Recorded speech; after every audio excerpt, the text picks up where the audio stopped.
G'day everyone, and for those of you who have come in late, you're listening to X-Band, the Phantom podcast. Washed ashore the sole survivor of a shipwreck, and upon the skull of the man who killed his dad, he said, "I'm mad, I must eradicate piracy, injustice and cruelty, and all my sons will follow me, so evildoers will believe that this man cannot die." The Phantom, the ghost who walks. The Phantom, enemies beware. The Phantom's always there, but you won't find the Phantom. He finds you. We are the X-Band, the Phantom podcast from Chronicle Chamber. Our website is chroniclechamber.com, and you can contact us via email at chroniclechamber@gmail.com. You can subscribe to us via YouTube, iTunes, or a plethora of Android apps.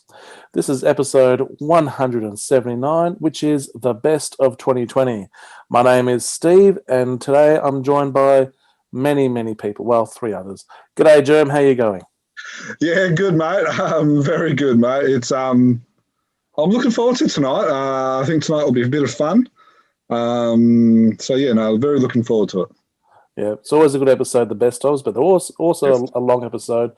So those of you who are out on the farm or in the mines, out in the tractor, just sit back, relax, and listen to the dulcet tones of Dan, who's joined us as well. G'day, Dan.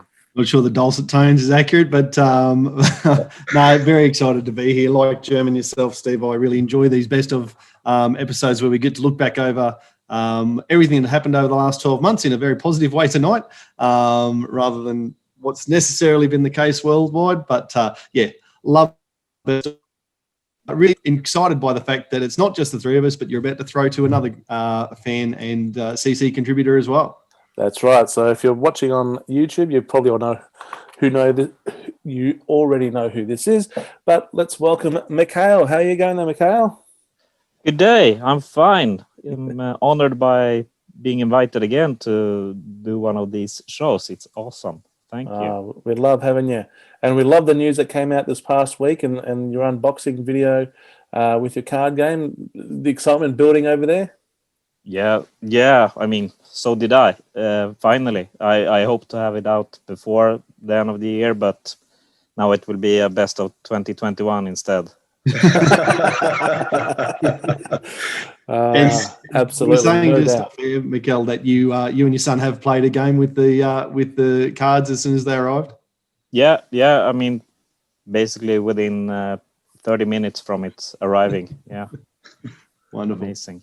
And it's so weird to see it there in physical form. What was just a thing in your head years ago. We're certainly excited for it too, mate. We can't wait to have it arrive in the mailbox. What? Can't wait to have it arrive in my mailbox. Yeah, a short time longer, hopefully. Hopefully not too much longer. Okay, so we have a bumper episode today, so let's get straight into it. Alrighty-o. So what we're going to do is we're going to do a tale of the tape. So we're going to go through basically everything that's from a comic perspective that's been published from around the world. And then we're going to get stuck into what is our best of individually. So I'm going to start off with the KFS stories. So these are the newspaper stories for the dailies and the Sundays. Now, interestingly, there was actually 5 daily stories that have been in newspapers for 2020. So that seems like a lot, but what it is basically some have started towards the end of the year, and some have ended, like 1 or 2 weeks into 2020. So that's the reason why there's 5. And from a Sunday's perspective, from the Sunday Stories perspective, there's only been 2 stories. So, so been a lot of news stories to kind of catch up. And I'll hand over to you, Dan. Yeah, 5 is a lot, and I guess that means 3, even 3 complete stories in a single year. It would one for the Phantom historians. If you want to go back and look at your trivia, was there any other year where as many as 5 stories took part in the calendar year? It'd be an interesting one. So Frew obviously are one of the two major comic producers in Australia. So let's just have a look at what they've done in Australia. They produced 26 regular issues this year, which is down a little bit, and I think it's been 28 in the past. And so we went from issues 1857 to 1882. So a couple of less issues. Now, of those 26 issues, 7 of them included stories that had been created or commissioned by Frew, mostly with Australian creative teams, but also outsourcing to Brazil and even Nigeria and Scandinavia. A lot of those were, of the 26 issues, 16 contained stories that were published for the first time by Frew, no matter how old they were, and that includes Gaslight and Heart of Darkness, but they only count as one issue each, even though we saw the last chapter of Heart of Darkness, and that's probably something we need to mention at some point, is that Heart of Darkness is concluded. And previously published by Frew is 29 stories, so probably 2/3 to 1/3 previously published to new stories from Frew this year. 60 stories all up, which is down from 69 last year, reflecting a couple of issues fewer, also the trade paperback and the graphic novel fewer. They did, have more previously published stories than 2019. So a few more reprints than in the past. If you want to include the Giant Size and Phantom's World, well, it's really only Giant Size, but they also included a few stories previously unpublished, Scorpius, Death Dive, Phantom Crusader. So that takes us to 10 in total. Fewer Fantomen stories than we've seen in the past. Kid Phantom, there were only the 2 issues, one genuine standalone issue, which was number 9. Kid Special number 1 came as a bonus with the 2020 annual. Phantom's World, there we saw the last 2 issues of the Phantom's World series, issues 11 and 12. Giant Size has continued with 4 issues through the year. Only one trade paperback at this stage, which was the Triads, which was actually published and made available for sale. We're not counting the Princess Sin Saga trade paperback because it's not generally available. We do know that a few people overseas in particular have got their copies, but we'll be counting that in the 2021 releases when they come around. So overall, one of the big takeaways from Frew is that they have reduced their output slightly. And in fact, in the 5 years of the Frew crew, this is one of the lowest outputs. Isn't it their 5-year birthday coming up soon? Yeah, but I've only got stats for the last 4 years. So for the last 4 years, well, of the last 4 then, and I reckon we can presume in 2016 as well, but of the last 4, this is the fewest number of books or issues that have been produced, with 34 total books, down from 38 last year. The high point was 42 in 2018. They did have 36 in 2017. So I guess we're going back to those sorts of levels. Very interesting. Okay, so we're going to be talking about Fantomen, which is the Swedish publication. I'm not sure why I'm doing it and Mikael isn't doing it, but let's go from there. So there's been 19 regular issues and 2 trade paperbacks, which is the Christmas album, and then also the what would you call it? Like the other special soft cover album, which was the Legend one, which had the front cover by Luca Alberta. So from the stories perspective, there's 8 new Team Fantomen stories in 2020 and 2 new Frew stories. So that's a total of 10 new stories that Fantomen readers have received in 2020. And that was down from 15 in 2019. So there's a significant drop in there. We've discussed this in past podcasts and also past articles on our website. So there's been 8 new newspaper stories in 2020, which is down from 11 in 2019. So, Mikael, you might be able to correct me if I'm a little bit wrong in this, but from what I understand, in the 90s, especially in the early 2000s, they didn't publish a lot of the newspaper stories. Is that correct? That is correct. The editor-in-chief back then didn't think they were measuring up to the Team Fantomen stories, so he just skipped them. He was probably right. What that means is you've got a marvelous treasure trove of things to see for the first time. And that's the reason why in the last 2 years they've had 19 new newspaper stories where Frew readers have had maybe 5 or 6. Is because yous are catching up a lot in the 90s. From a repeat story point of view, which is probably the key that we need to address, is that in 2020 there has been 21 repeat stories. Now this includes newspaper stories, but also old Team Fantomen stories. And in 2019 there was actually 0 repeat stories. Mikael, do you want to quickly just tell us? You're our Fantomen representative here on this podcast.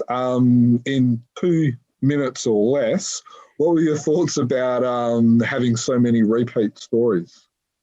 Yeah, I mean, I mentioned this several times during the reviews that like the 2019 was a great year with no reprints and lots of new stories, and this year especially it started terrible with like really old reprints that wasn't that good. And I mean, both Team Fantomen and the other stories they reprinted was not high quality, and they also chose to do a lot of the Sunday stories in black and white, which we are not used to here in Sweden, so that was also a bummer. So 2020 was quite a bad year for Fantomen, but I think the last few issues was better than the average. Cool. All right, Stephen, over to you, buddy. Well, hopefully onwards and upwards for 2021 with the Team Fantomen stories. So next on, we go over to the USA with Hermes Press. They have published 2 of their Sunday books and 3 of their daily books. They've also published 3 of their Avon novel reprints, which I think takes up to the end of all the Avons, even though I'm still missing number 10. But I got all the rest of them, which is good. Okay, so this was a big year for Hermes, whereas the other companies seem to be going down a bit or not have published as much. Hermes has actually published a little bit more. So in 2018, they published 4 books.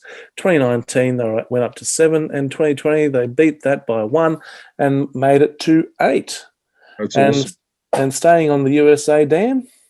Yeah, and it'll be interesting to see what Hermes Press do this year now that the Avons have run out. And I expect that number to drop. You would expect that number to drop. Unless the Art of the Phantom comes out, and that counts for probably 5 books on itself, the way that the history it's got. Kind of like the like the great mystery, like the Moby Dick of the Phantom world. Bigfoot of the Hermes Press. Bigfoot, that's a good one. Yeah. So as Steve said, we stay in America for the next publisher, and that's Comics Review. Now, obviously, they're not a dedicated Phantom book, but reprint newspaper strips from all sorts of stories. But they have got, obviously, Phantom stories in them. There's been 6 issues this year, and 2 of them actually featured the Phantom on the front cover, which is, since we're counting, down from 1, where they had 3 Phantoms on the front covers of Comics Review last year. Has have any of you guys ever brought any of the Comics Reviews or seen them? No. Well, I've seen them. I've never held one and don't own any. Mikael? Same here. Don't own any. But I liked one of the covers this year, but I haven't bought it. No worries. Yeah, I get them from my comic book shop, and I really enjoy them. Do you order them in? Or I just asked him to get them in, and he orders them in, and I get every one of them, but I also get the ones with the covers on as well. I think the one you would have liked would have been the Wendell Cavalcanti one, where it's the Hatner Witch, where he's jumping from the castle into the moat, and it's a really good. Actually, I might have to add that to my favourite. I'm just looking at that now. Yeah. So, all right. So we'll go to. Excuse me. We'll go to Weigel, which is the Indian publisher. Now, in 2019, they were publishing the Malayalam language comics, and they produced 5 of those in 2019, and they've produced 0 of them in 2020. So it'll be interesting to see whether they continue producing those in 2021. Or maybe they're not going to do those and they're going to stick with the English ones, which have been very popular. And in 2020, there were 6 issues of those. which basically they produced them every second month, and there was 2 at each turn, and they've been very popular. Frew have been selling them, they've been selling out, and over in India, people can't get enough of them as well. So that's great. Mm. Excellent. Sorry, I was just writing my things for another part of this podcast. Now we head over to Europe, and I'm sure someone will correct me on my pronunciation of this publisher, but I'm going to say Cockars. See, it sounds like you might have cocked that up. I really could have, but oh well. That's an Australian reading of that particular bunch of consonants and vowels, isn't it? Cockers. There's a biscuit down here called. Do you get cookers? They're made in Victoria. They're great, Vicky. Anyway, so we go to cookers or cockers from Hungary. Speaking of which, I'm a little bit pickish myself. Yeah, you're talking about biscuits. Yeah. So they had 6 issues with the Phantom, and 2 of them had him on the cover, which is actually up from last year where they only had 1 issue. Awesome. Thank you for that one. So we're going to go over to South America, which is in Brazil, which is the Mythos publisher. So in 2020, they have 2 series. They have the regular series, which they produced 4 in 2020, which had all of the old Fantomen covers and the Fantomen stories. And they also had 2, I think they call it like a Chronicle series, which are basically reprints from the newspaper stories, so old Leaf Fork stories that they've repackaged and stuff like that as well. They've also released a trade paperback, which was one of the ones that came with the Good Mark ring. So in 2019, they released the Good Mark, the skull ring, and the coin. The coin was in 2020 as well. So 2019, they had 1 extra. In 2020, they had 2 extras, or supplements, as some people will call them. And as in 2019 and 2020, they've released 7 issues of comics for both years. So I think, and I'll go through now and do a bit of a summary and wrap up of the whole picture. But what I've really enjoyed as we've gone through that is the way we've bounced all over the world, like North America, South America, Australia, Scandinavia, India. I squeezed in the American continent because we did have an American artist, a Nigerian, I think, working on Frew covers for the first time as a colorist. So fandom really is global. It is a little bit down. We've just gone through 6 different countries, and there were 8 in 2019. Unfortunately, Norway and Ireland did not produce any comics this year. Lightning Strikes hasn't officially said they're not doing any more, but it wouldn't seem likely that they're going to launch again in 2021. We wait and see on that. We do know that Fantomen in Norway has finished for the foreseeable future, though. So 6 countries, which is still pretty handy, given where we might have been 5 or 6 years ago, and what we know is coming. And I know Jermayn are going to put an article out in the near future about a publisher in Germany, for instance. And there is another country as well. Remind me which one that is. You have to check our website. I have to check the website. All right, chroniclechamber.com. Nice little teaser there. Well done. So 6 countries, looking to go back to 8, hopefully, in 2021. Overall, 77 comics were produced, which is about the same as last year with 76. There were 4 trade paperbacks produced around the world, down from 6 the previous year, which is, I guess, partly Frew, and the other one that was down was Mythos, was it? Fantomen did 3 last year because they did the Fantomen Kids as well. Yeah. Okay. 4 hardcover collections of the Daily Sundays, which of course is Hermes, and that's exactly the same as last year. So they're on their schedule. Yeah, they're 3 prose novels, which were again from Hermes. Same schedule as last year with 3, but as we said, likely 0 in 2020. No graphic novels. Frew did, of course, I mentioned that. The Sword of Khalif in 2019 was their graphic novel. And overall, around the world, 22 brand new stories that are not reprints or seen before in any other language. Did you include all of the newspaper strips in that number, Jerm?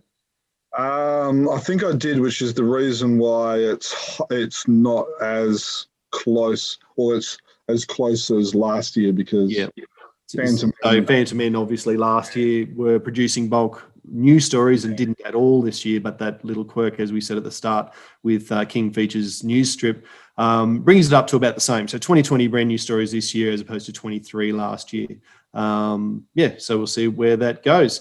So overall, let's go around the grounds. What are your thoughts about hearing all of those numbers? Pretty similar, maybe a little bit down in some places to 2019.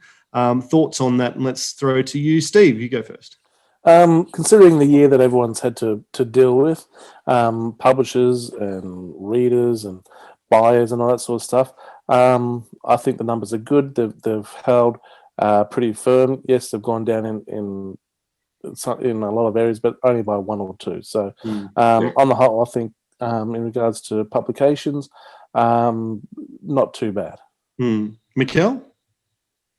Yeah, I mean the worst number is the fewer countries, but yeah, it's good that it's coming up again. The best thing is that it's almost as many stories. Yeah. The stories, the thing that really surprised me. I'm doubting my counting, even though I know I've counted it, because it's like it can't be right. But the quirk with the extra newspaper stories kind of makes the numbers better than what they probably are. And Frew's produced a few more, and you've got So one thing is going to interest me, looking forward to 2021, and I don't want to get too stuck on this because I want to move on to our favourites, is a lot of the stories can take up to 6 months to 8 months, to kind of for the story to be created and published and stuff like that. So I wonder how much of the economic downturn globally that's affected us in 2020, if that's going to affect us in 2021. So that's, might be worth maybe keeping an eye on or remembering if the number of news stories is kind of lowish again. Yeah. But have you heard like a decline in sales in Australia? Because in Sweden, it's higher than they thought. Yeah. I mean, or forecasted. Yeah, no, that was actually in my bit towards the end, the overall reflections. But no, that's amazing news that the Fantomen numbers have gone up. I've asked Frew countless times for numbers or for ideas, and I've asked them if the numbers have been lower or not. They haven't. They haven't told me anything on record or even off record. So look, I don't know. I've heard that like that Netflix numbers have gone up, magazines and newspapers and stuff like that has generally gone up as well. So in looking at that and lumping through with the other mass medias, I kind of hope that the numbers have also gone up, but I could be grasping at straws. Yeah, Steve, exactly. Crossing fingers. Well, for what it's worth, with those 77 comics for there's over 85 something books to purchase if you're a fan around the world, and that's I'm not getting all of those anymore. So 88. So that's right. I said that number before earlier today. So I haven't bought all 88 of those books, and there'd be very few people who have got all of them.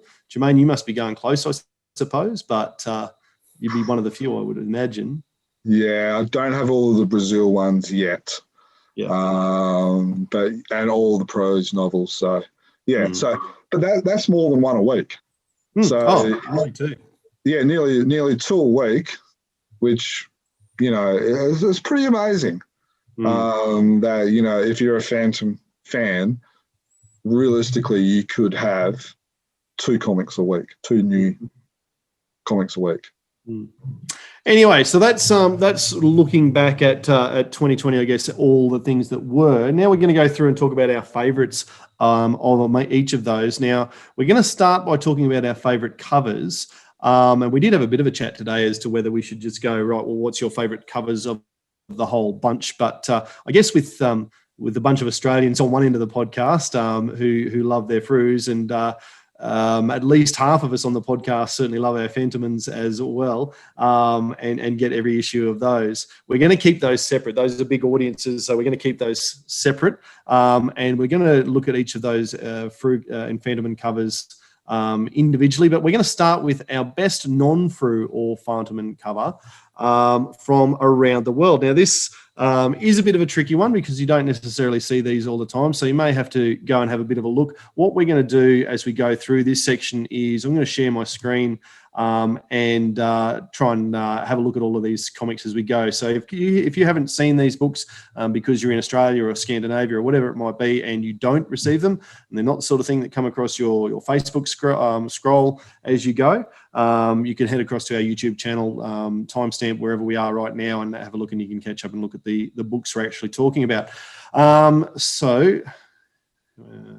Share screen. That's how you do it. So I can't talk and do a second thing at the same time. It turns out, here we go.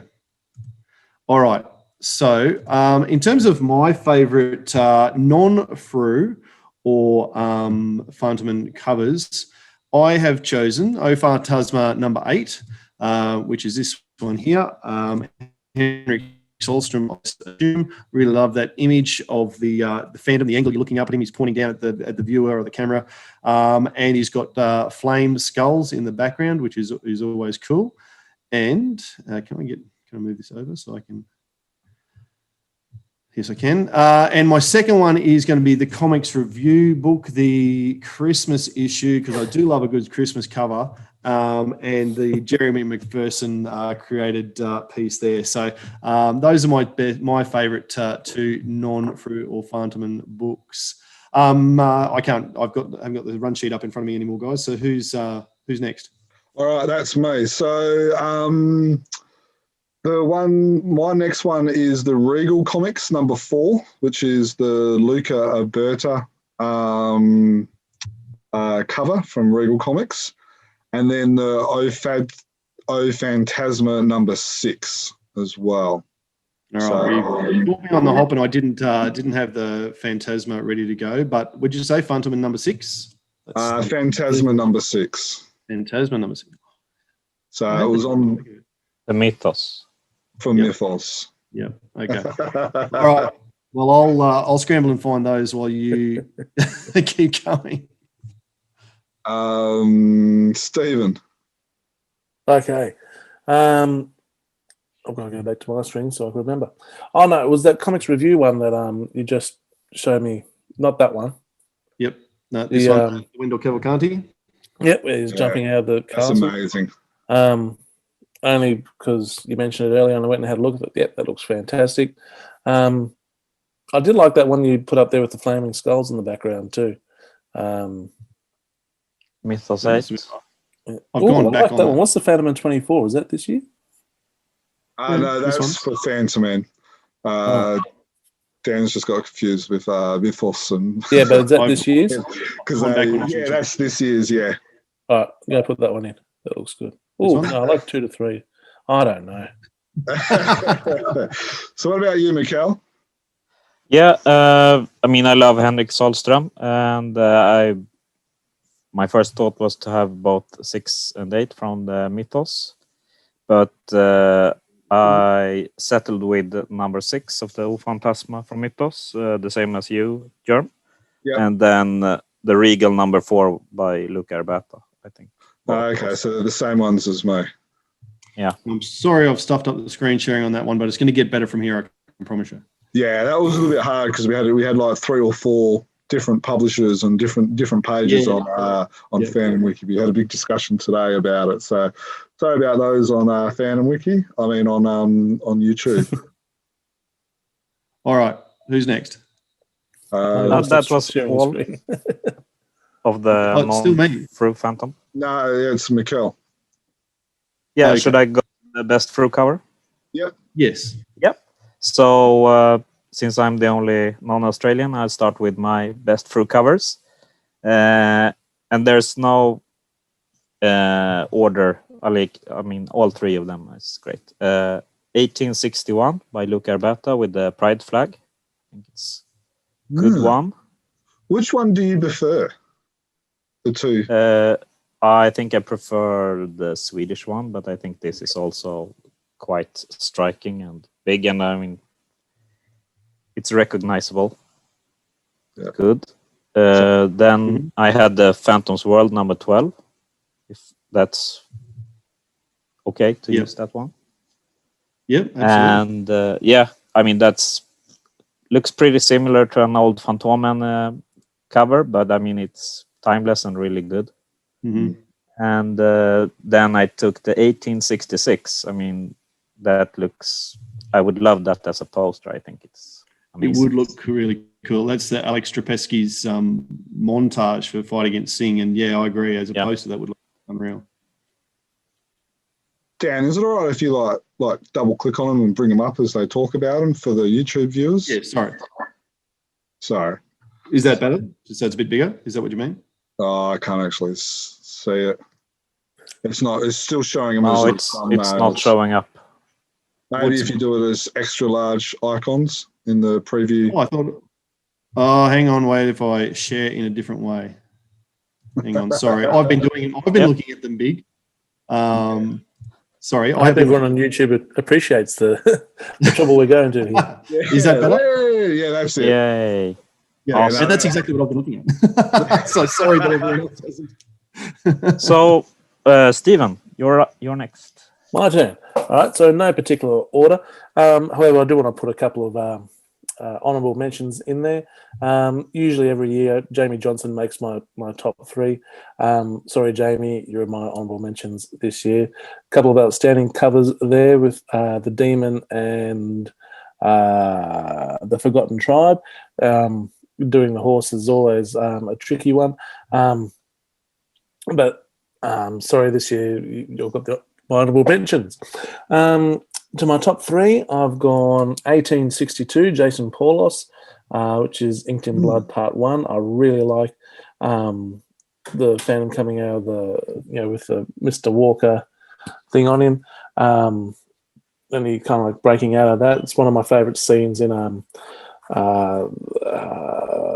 Phantom Noir, where he kind of is breaking off away from the Mr. Walker outfit into the Phantom costume. So I really like that. Another one is 1869, the Daniel Picciotto cover for Held to Account, the Duncan Munro story, which I remember when we talked about it was like a film poster, if you like.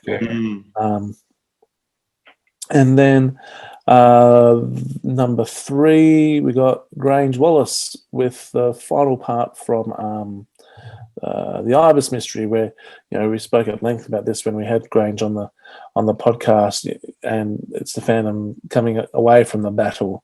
He's scarred and fairly battered up. So those were my top three covers. Who's after me? Dan, what were yours? I can't remember off the top of my head, so I'm going to have to bring them up. So a little bit of a peek behind the curtain here, as players at home get to see the run sheet. I said 1861, which was the rainbow flag cover as well. I love this. I know it's more the pastel version than Solstrom's take on it for Fantomen, but just for me, it's almost the fist clenching the bat with the swastika on the front cover, and that this just screams 2020 to me for a whole range of reasons. That cover, so I love that. Fan 2021 as well. We're probably on the same page here. Mikael, I'll bring them up since I'm talking about them. I didn't do it when you were. So, sorry, mate. Phantom's World number 12. I think that may even be a reprint of an old Felmang image. But I'm with you, mate. Mikael, I just love this image. So dynamic with Hero leaping and the lightning in the background and all the rest of it. And again, that's one I'd love as a big poster on the wall. And the last one I said was great. Oh, yeah, this was a bit of a quirky one, I suppose. Giant Size number 15. I just love something that's a little bit little bit different. I wouldn't want to see this all the time, obviously, for every cover you ever see, but the Phantom, it's a bit of meta comics, I suppose, the Phantom holding up the book with all of the other heroes in it in giant size and giving them a big salute. So I just really enjoyed the concept behind that one, and Glenn Lumsden executes as well as anybody in the business at the moment. So really enjoyed that one. And I'll give an honourable mention to Grange in particular, for his series of 4. I feel like he probably would have made my top 3 with any one of those if there wasn't 4 of them, if you know what I mean. It's hard to pick one in particular. So I think if I want to talk about cover artist of the year, for me, it's Grange Wallace, but he hasn't made in my top 3, which is a bit ironic. Yeah, that's a very good point, Dan. Very good point. Mine would be the Massimo Annual, which is 1858. I really like his work. I like his fine lines, and I didn't really like that annual, but I like the cover. I like the animals. Interestingly, there's the tiger and the lion, which, as we've been told by Tony DePaul now, that they don't exist in the same place. But that's one of the top 3 covers. The other one is 1887, which is the Daniel Picciardi cover, which is the one which is this one here, which has got the Adventures of Lucy Carey and the Outlaws. To be honest, this comic, I love everything about this comic. It's spoiler, it's one of my top issues of the year. So I just love that cover. I love the action. I love the skull throne. It's just very dynamic. I also love the story behind this as well. If you follow Daniel on social media as well, you will find out that as he was doing this, he experienced some hardships personally as well. So I guess for me, it kind of adds a little bit more to the cover as well. And then my other one, which is one that 3 of you have also mentioned, is the Phantom's World special, number 12. 2 of you would have mentioned. I didn't mention it.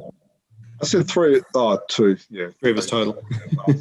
So 2 of you, 2 of my other colleagues. Yes. This was an old Fantomen cover, which I know you mentioned, but I just love this cover. It's very dynamic. It's, I like it. Any comments anyone wants to talk about anything on there? And then we'll go on to having a look at the Frew as voted by the Frew Pub readers. Oh, there's probably, I know I said Grange with 4 covers, but they really have been shared around this year. Yeah. So someone who might have done a number of covers in past years, like a Jermayn McPherson or a Shane Foley, have only got the 1. Jamie Johnson certainly had more prolific years. Massimo's only got the 1. Luca Roberta's only got the 2. Antonio Lemos, even Glenn Ford has only done 1 cover each. So just the spread, I think we're seeing a greater variety of artists. I think it's good, because all of those artists have different styles. Like you've got Jamie Johnson's, which is more, even Paulos as well. They're different artists, but they've kind of got the dark, the darker, edgier type of style. And then you've got the Kid Phantom, obviously. Then you've got the giant size, which is totally different. And then you've got the warm pastels of Alberta. And then you've got those 2 ones from Ivan Rodriguez, who did the Coming Storm. They're very modern in a sense. So I like the different styles, and I think it's probably one of the things that Frew do better than Fantomen, in the sense that they have a wider range of cover artists, where Fantomen generally only have maybe 2. Yeah, and it's something that's really, we've been saying it every year ever since the Free Crew came in, that the covers just keep on improving, and this year's been no different. Yeah. Now moving on to the survey results, we've got a top 10 here. So thank you to everyone who put in their who did the survey, and best of luck getting a prize at the end. So equal 10th was 1873 and 1874, which was Grange Wallace, part of the Ibis mystery stories. Equal 7th, we have 1858, the Massimo Gamberi and Luca Giorgi. 1876, another Grange Wallace, and giant size number 12, the Glenn Lumsden cover. In 6th position, we have 1861, the Luca Alberta. Number 5 is 1877, the Daniel Picciotto. Number 4, we have 1866, Alex's cover. Alex Tripp. Sorry? Alex Tripp. Alex Tripp. Then we have in the 3rd position, one of my honourable mentions. Yep, it's Jamie, 1857 with Jamie Johnson's cover. And number 2 is 1871, which is another Jamie Johnson cover. And taking out the top spot is Issue. I'm just seeing who picked this. Oh, I did. I picked one. I picked this as one of my top 3. 1869, Daniel Picciotto. So congratulations, Daniel. I don't have the screen up. Do you have the winner up there, do you, Dan? Yep, there it is. The How to Account story. It was a fantastic cover. It would be good if we had the whole wrap around there. But thanks. We'll do with just the front cover. Okay, so just get rid of that so I can see what's happening next. Now we move on to the best Fantomen cover, and Mikael will lead us on this one. Oh, yeah. As you say, there's not that many different artists, but I picked 2 Henrik Sahlström covers and one Luca Arbata. So first off is number 1, first issue. I like the Mr. Walker pose and colors. I think that's cool. A great one. I love how there's the actual. It's very McCoyish where the stripes on the trench coat are like like perfect, like how Wilson McCoy did it.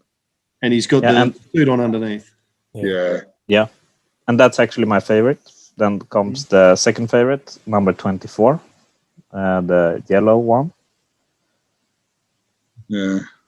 I think the colors are amazing, and just a little bad that the Phantom is so in the background. So I mean, otherwise it might have been number 1, but it's like I wouldn't want that as a poster or a T-shirt just because you barely see that it's the Phantom, but it's really, really nicely done. Yeah. And then it's 25-26, another Sahlström masterwork. Yeah, that one's nice. That one's actually my favourite, 25-26. I just love the silhouette of the Phantom. It's simple. And then when you've got the smoky mountain in the other side, it's just beautiful. My other one is number 5, which is an old a copy of, or a redo or a tribute, I guess you could call it, of an old Wolf Goss. Sorry? A swipe is the terminology I'm hearing. I think it's called a tribute because it's on purpose tributing to one, where the swipes where it's kind of done because they're lazy. Okay. I'm still learning the terminology, so no offense to the artist at all. And then the other one is number 6 and 7. It's kind of like the jumping Phantom. I just it's a nice action scene. I love I think they call it a worm view, like looking upwards, and like where you've got like the buildings kind of pointing up in the as they're pointing up to the triangle, which kind of draws your attention to the Phantom as well. I like the logo. I like covers where there's something over the logo. So in this one, you have the rope and you have the hand over the logo because it kind of gives it a 3D element and kind of adds a little bit of depth. So I like how whoever's decided to do that, I like how they've done that as well. And yeah, so yeah, they're probably my three. Mm-hmm. Steve? Okay, yep, just bring up those covers there, Dan, and I'll have a bit of a look. Those all from this year, are they? Yeah. Oh, I thought a couple of them I saw last year. Maybe it's just in my mind. Is that the Fantomen 13? Is that the one where they're playing music in the background? Yeah, that's right. Yep. So we'll go with that one because I like anyone who's playing music. We'll go with that yellow one because I liked it before, the one that Mikael said. Mm-hmm. And between Fantomen 1 and Fantomen 2, 3, I really like those ones as well. Yeah. Just by those thumbnails there. Oh, yeah, that looks good. Yeah. That does look good. So that's Fantomen 2, 3 with a striding Phantom and a looming devil. I guess for my top three, they've actually mostly been mentioned. I really love this Fantomen 25, 26 as well, for the reasons you said, Jerm, but just I'd add that it's almost a photorealistic, like a Chris Weil type Phantom face. And I really enjoy that sort of cover art. So that's right up there for me. The Rolf Goes tribute, Fantomen 5 was one of mine as well. You've just about swayed me with Fantomen 1, Mikael, because that is a ripper image. But I'll settle on Fantomen 4, which I think is a Solstrom again. And again, a lot of Solstrom's work is such color-driven. And I guess this one's a blue cover. We talk about the yellow cover and the red cover and that sort of thing. This one's a blue cover, and it's got the Phantom swimming down to save a stranded diver. I reckon this would be a fantastic cover for Death Dive if that was published as a story by Frew. So there's a little bit of free advice for you, Dudley. And I'm sure that it probably matches a lot of that, I think. Yeah, I enjoy that. And Phantom's got a fine history of holding his breath for a long time while he swims underwater. Lots of stories with that. So that one spoke to me as well. Yeah, but I mean, I think that cover probably fits that story more because in the story that never happens. Oh, is that right? There you go. That was an old story reprinted, I think. Is that right? Okay. Yeah, and it's also one of the tribute covers, right? Yeah. So I think from memory, that's a good point. Let's just go over the tribute covers. It's 4, 5, and 8. Is that correct? Is there any others? Yeah, the 21 is a tribute cover as well. Well, that's one that we haven't discussed. That was done by Rafael Ruiz, I believe. Oh, 21. Oh. Yeah. Is it? I thought it was... that one's done by Luca Roberta. Yeah. And then what about the other one where he's diving to the number 8? Just click on the link instead of the actual image. It'll say down here. Rafael Ruiz, yeah. Yeah. Yeah. So, Mikael, what did you think of the tribute covers? Did you like them or? I liked them. I think it was a pretty fun way to do it. What about you guys? Stephen and Dan? Well, certainly now that I realised that Fantomen 5 was part of a series of tribute covers and for the 70th anniversary and that sort of thing, yeah, that makes a lot more sense. And I like them. It's I guess you've got to have an iconic cover to do a tribute to. So it would be interesting, for instance, for Frew, if they, for their next anniversary year, whenever that might be, decided that they wanted to do something similar. It's an interesting exercise to think, well, what might be some really iconic covers that someone could do a tribute of. So, I don't mind it as a concept. It's interesting that they didn't do it for more often, I suppose, if they're celebrating the year. Would you do like a classic cover once a month, like a tribute cover once a month for the next anniversary year?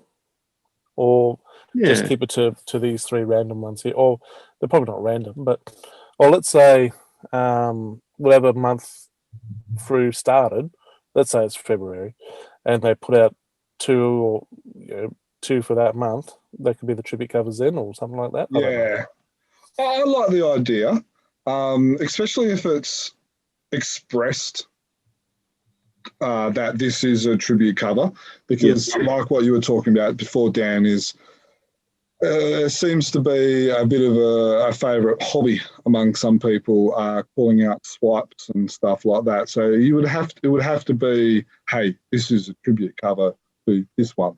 But then you don't have your drongos jumping up all and down. So that's why there'd have to be a reason for it. Otherwise, you don't just want it willy nilly. Yeah.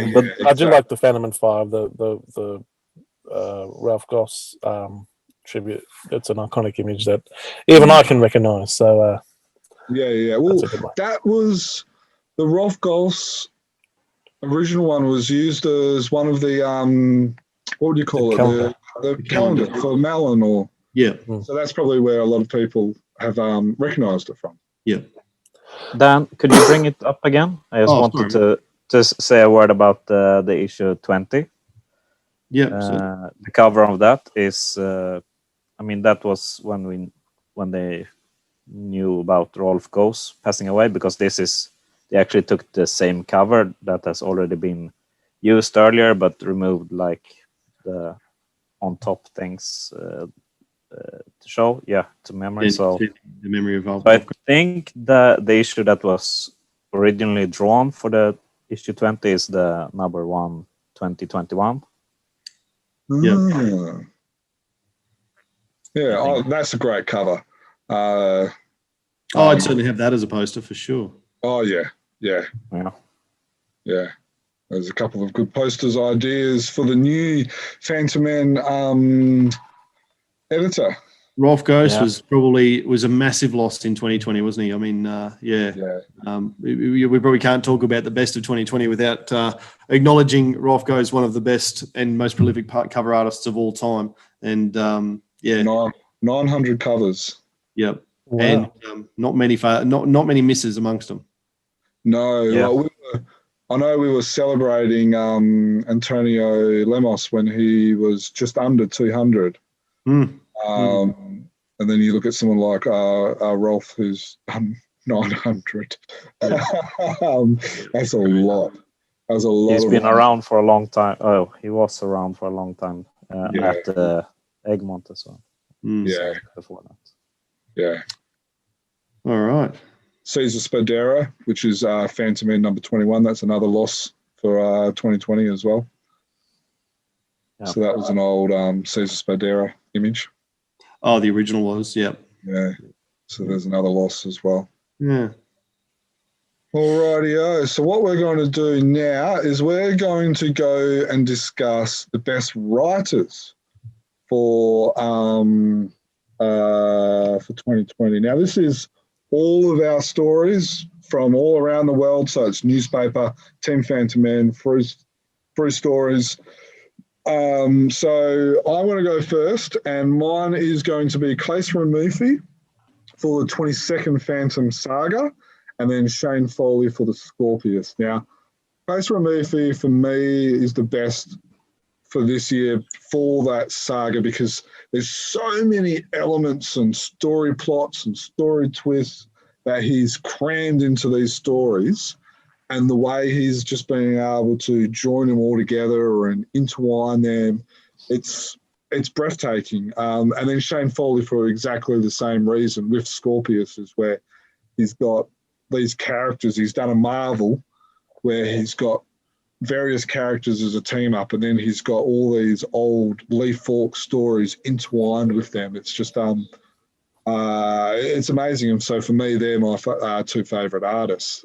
Stephen? Writers for 2020. Well, you nearly swayed me to change one and go Foley, but I'm going to stick with the two that I've written down here. Excuse me. Hang on. I did say I had a bit of a hay fever this morning. Hang on, you don't want to hear this. I'll try and mute myself. Dan, do you want to go while we're waiting on Steve? Steve's thankfully muting the There rest we of go. us. I'm back. All right, do you want to go, Steve? Yeah. So in no order in particular, but Duncan Munro for the continuation of his Prince Rex stories. I think they're great and really, really enjoyable. I like just pretty much everything that was in that, the humor, the action, all the Phantom elements that go into it. And I'm going to go all Australian here and say Andrew Constant as my next best. Oh, I don't want to say next best. There's no order here, but Duncan and Andrew for my two best writers for 2020. Well, I'll follow you by doubling down on Andrew Constant. I think that he's made my one of my top two writers for this year. For me, Andrew is so impressive in the variety of stories that he's writes, and I think he would have had 4 or 5. I don't know the exact number. Stories published by Frew this year, which include the 2 Kid Phantoms, but which includes the crossover with the Raven, which sort of speaks a bit to what you were saying before, Germ, about what Shane does well. Andrew's only including the one older character there, but I just love his writing style. And that one I would have mentioned at the time in the review, the brevity of his writing and the dialogue is just to the point.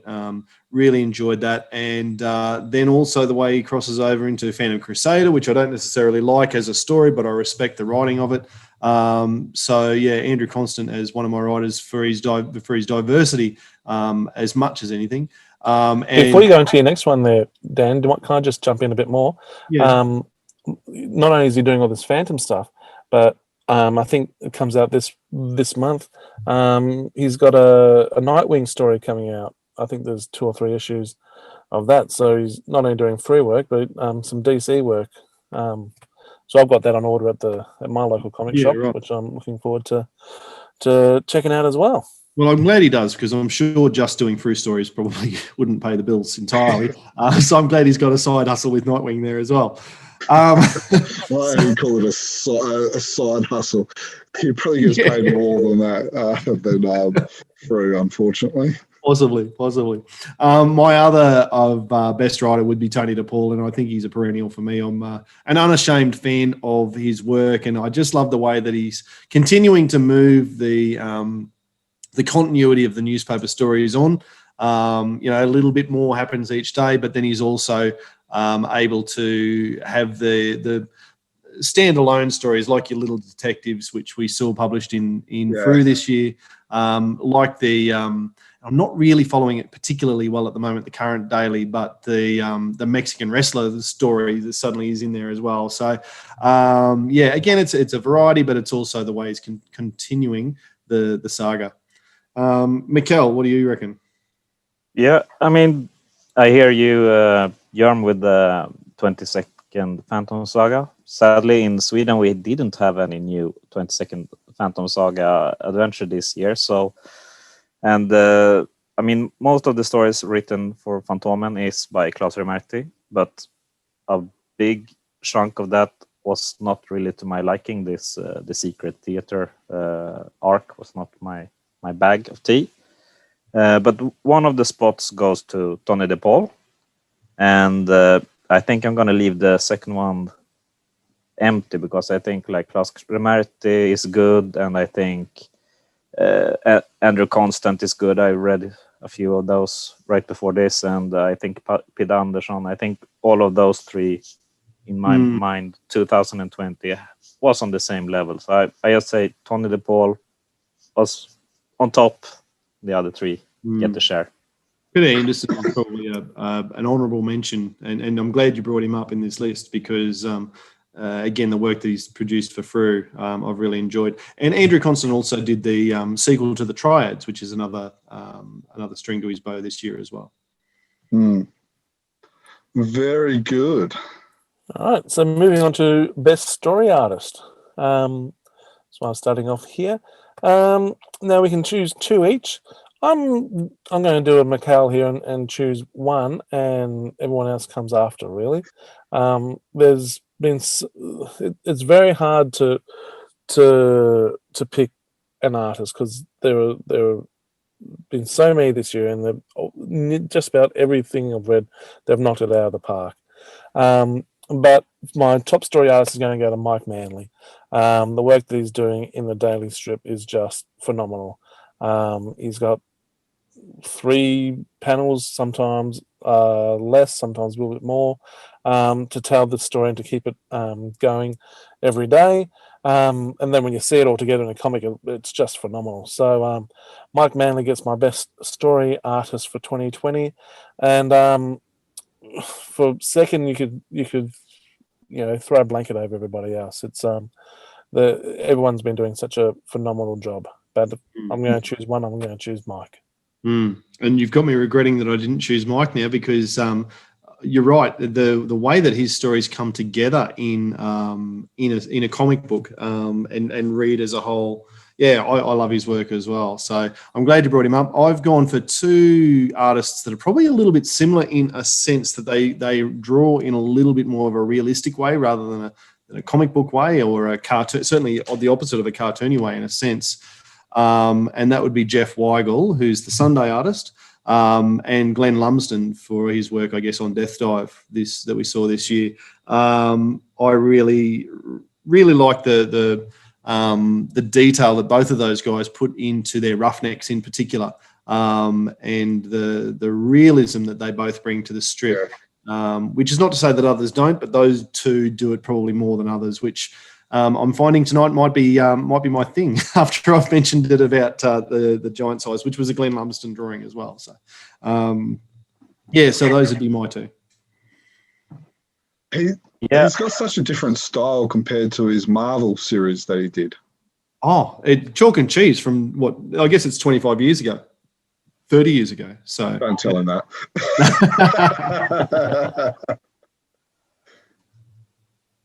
Sorry, Mikael. No worries. So I choose to. I mean, they're quite new to the team Fantomen, and they really haven't gotten that much room to show what they can do. But I mean, every time I see them doing something, I instantly enjoy it. It's like on the second place is Anthony Spey, because I think he has like a modern comic book style, and that I really enjoy. And on first place is as I say so many times during the reviews, like I think it's pronounced Janus Orden. He, like many of his panels, could just be painted painting, like made by brushes, and it's I really love seeing his work. Yeah, I'm also the same. Well, my 2 are. How do you say, Janus or Janus? I don't know. It sounded better with your accent, though, Mikael. It sounded better with than an Aussie twang. His work, especially on the 22nd Phantom series, it was just dark. It was gritty.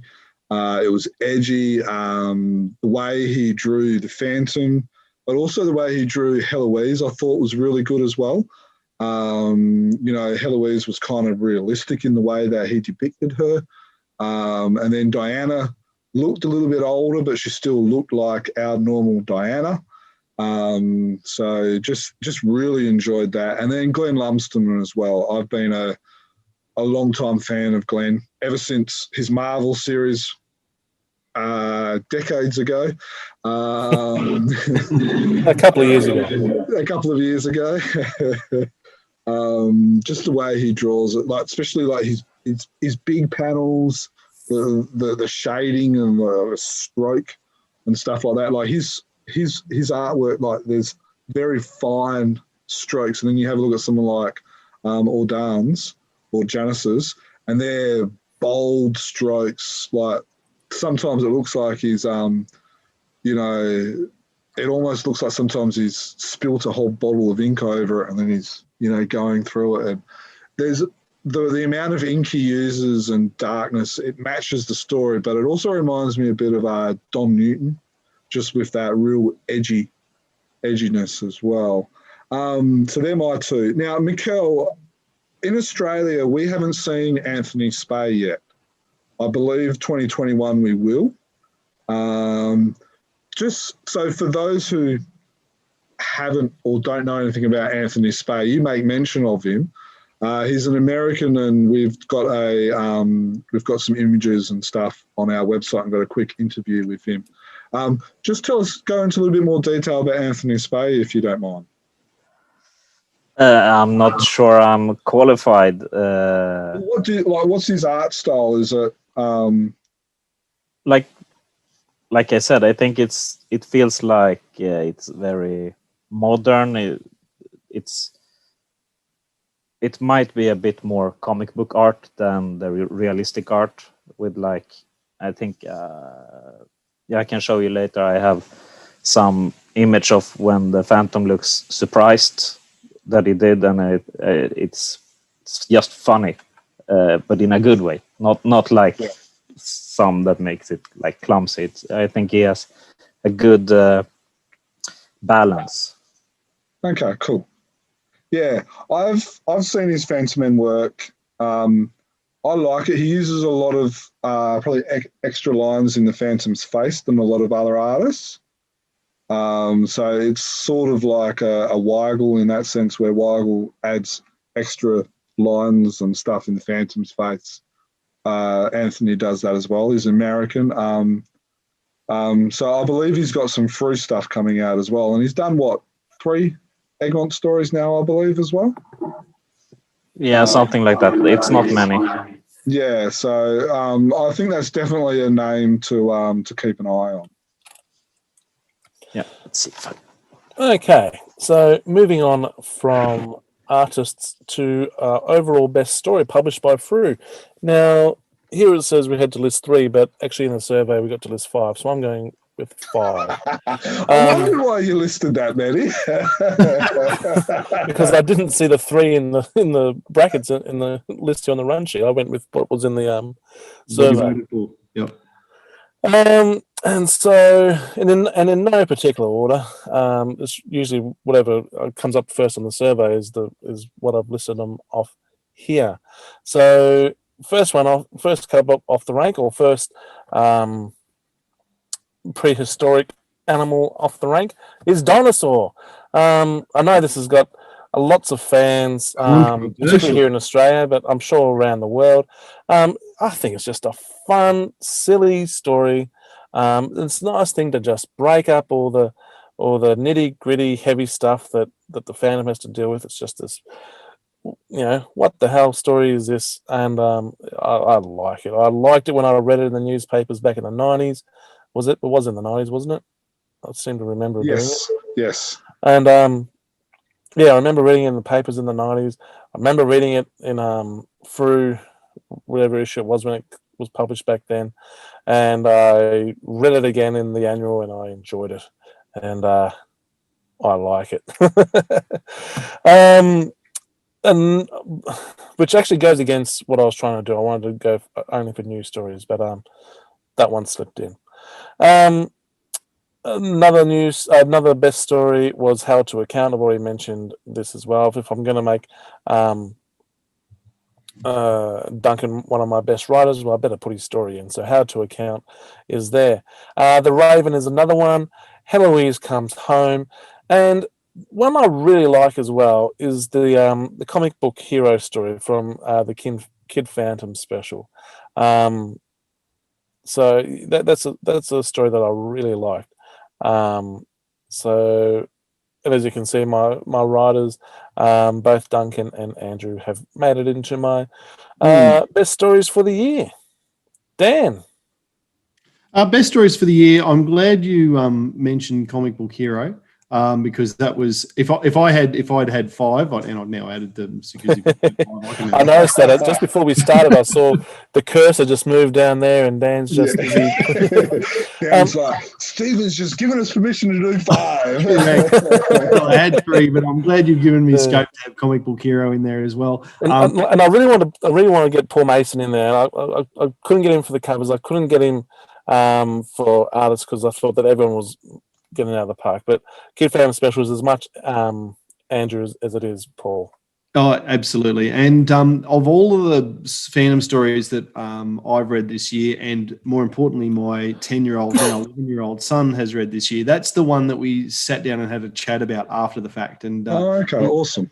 he really enjoyed that story, and it hit him where he lived, that one. And so that's got a special moment for me. And just seeing the way that it hit that demographic was really cool. So that's why it's in there for me. I'll also give an honourable mention. Wasn't in my original top 3, but I think I might have voted for it. I'm pretty sure I did in the survey. The Adventures of Lucy Carey.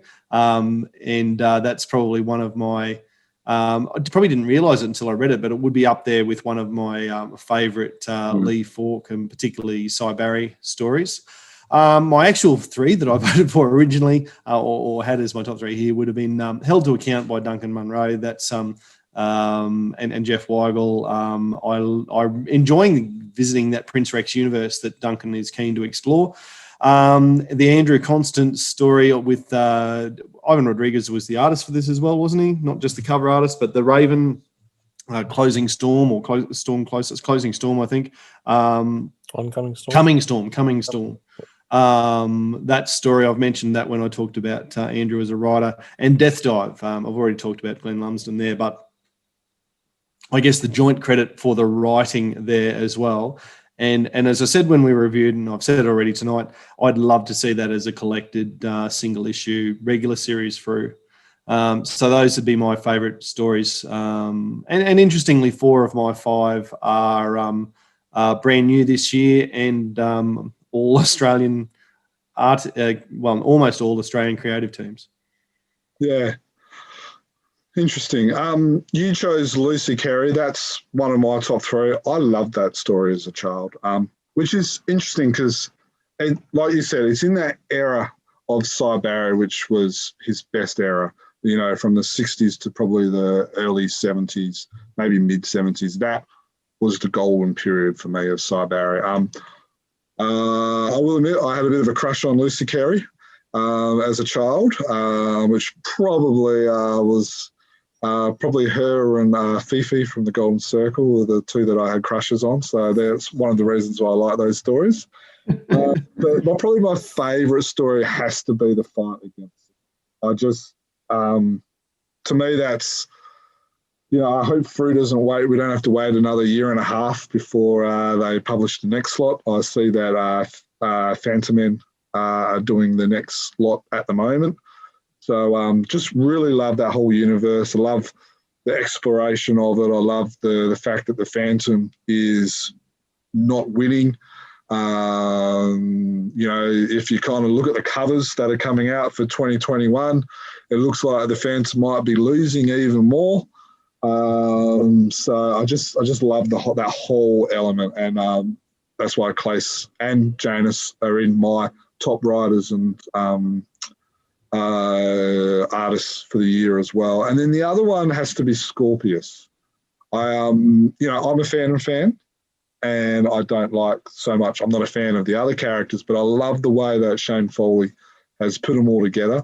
We've all watched the Marvel movies. We all love that integration and the Easter eggs. And as a fan who kind of wishes that Lee Falk maybe sold the Phantom to someone else instead of King Features, and then listening to Tim Boyle talking about how we almost had our own little team up Defenders of the Earth style movie. It's kind of like it's like a what if moment, what could have happened if Tim Boyle had his way with that movie, and Shane Foley has helped scratch that itch or fill that void that this fanboy has never got with a bunch of movies. So Shane Foley's done an amazing job with that. So they're my top 3. Mikael. Yeah. So I go back to the 22nd Phantom. Me too. The Fight Against Sing is one of my favorite stories published by Frew this year. And then it's the Duncan Munro one, the Held to Account. And then a classic one, the Shane, the McCoy story. Yeah. I really enjoyed that. Yeah. That was the other one. That was one of my 5 that I voted for. So I know, Dan, you have a bit of a go at me for not giving, with just focusing on the new stuff and all that. But I actually voted for 2 classics this year. So two of your top 5 were stories. Yeah, The Adventures of Lucy Carey and The Chain. The Chain. It's just a real good feel good story. I actually just recently reread Avon novel number 1, and it's actually in there as well, The Chain. So, and then this year we've just actually did a little bit of exploration on the actual physical chain, and looked at what stories it's actually appeared in and stuff like that. And it's not as many as you thought. So, hopefully, all the creators out there will either read the article or listen to this and think that, wow, we might have to put The Chain in more stories. It's in a certain Phantom themed card game that's coming out, though. I've noticed that as a bonus little thing. It's printed on a cardboard throat. Yeah. Is it? Yeah, there it is. Oh, there it is. It even fits a small Phantom, but it looks like a baby. That's my Galoob, the Phantom character from the 1985 Defenders of the Earth toy series. Sitting on Mikael's card game throne. I'm going to have to do that for sure. Just for the record, we did not script that at all. So we didn't actually. Mikael and Steve for tying that all in together. That was brilliant. I'm sure people will think, oh my gosh, how far do they go with their run sheets? No, not that They're just professional. Thanks, Steve. Awesome. All right. So now what we're going to do is I don't even know what you guys are doing. I got you as a small little thing in my top left-hand corner. We're going to discuss the top 10 stories. Actually, before we do that, Mikael, you read the Raven story today. That's correct. For Australians or for Frew readers, we've read the Raven in the giant size and stuff like that. So I'm just curious because it was mentioned a lot in the last bit. It's also in the top 10, which I'll be getting to in a second. For someone who hasn't got a background in the Raven, what are your thoughts on it? I mean, you know this. You asked me before. I haven't read Raven. So I had to guess a bit what kind of character it is in the beginning. And then Phantom meets up and it feels like the Phantom is telling him, oh, you're this person that have done this and this. I would have preferred like a few panels of backstory, like for those who came in late in the Phantom story. That would have been helpful for me. But I mean, I think he's some kind of like Count of Monte Cristo, but stuck in his castle and has some ability to speak with his pet raven. Yeah, sort of like that. I was just curious because I never thought of it like that because, we knew the backstory because I'd read it in giant size. And then when we were talking today, I thought, oh, yeah, it's, from someone who hasn't read those stories, it was a good point that you raised. So sorry for throwing you on the spot, but I just thought it was worth mentioning. Yeah, no worries. Now I need to read this Scorpius thing. Yeah, that's good. Get into that. Yeah, you need to. We'll talk afterwards and I'll buy the comics for you and send them over. Okay, so number 10 is The Raven, which is the story that we just talked about, which is the upcoming Storm, which is by Andrew Constant and Ivan Rodriguez. So these are the best Frew stories as voted by the public. Equal 8th, is Death Dive by Glenn Lumsden. And the Triads by Claes Murphy, Andrew Constant, and Philmain. Number 7 is Inked in Blood, which is done by Peter Anderson and Jason Paulus. Number 6 is the Ibis Mystery Saga, which was created by Norman Walker and Carey Lapinen. Number 5 is The Adventures of Lucy Carey by Lee Falk and Cy Barry. So that was one that myself and Dan both voted for. So that was a top 5 story. So maybe there was a lot of other fans that had crushes on her as well. Number 4, the fourth voted story was The Demon, which is an older story by Norman Walker and Jamie Vell. This one kind of surprised me a little bit, to be honest. And number 3 was The Forgotten Tribe, done by Mikael Soul and Janice Auden. So, there's a story by Janice and Auden as well, which we've kind of voted as our favourite artists.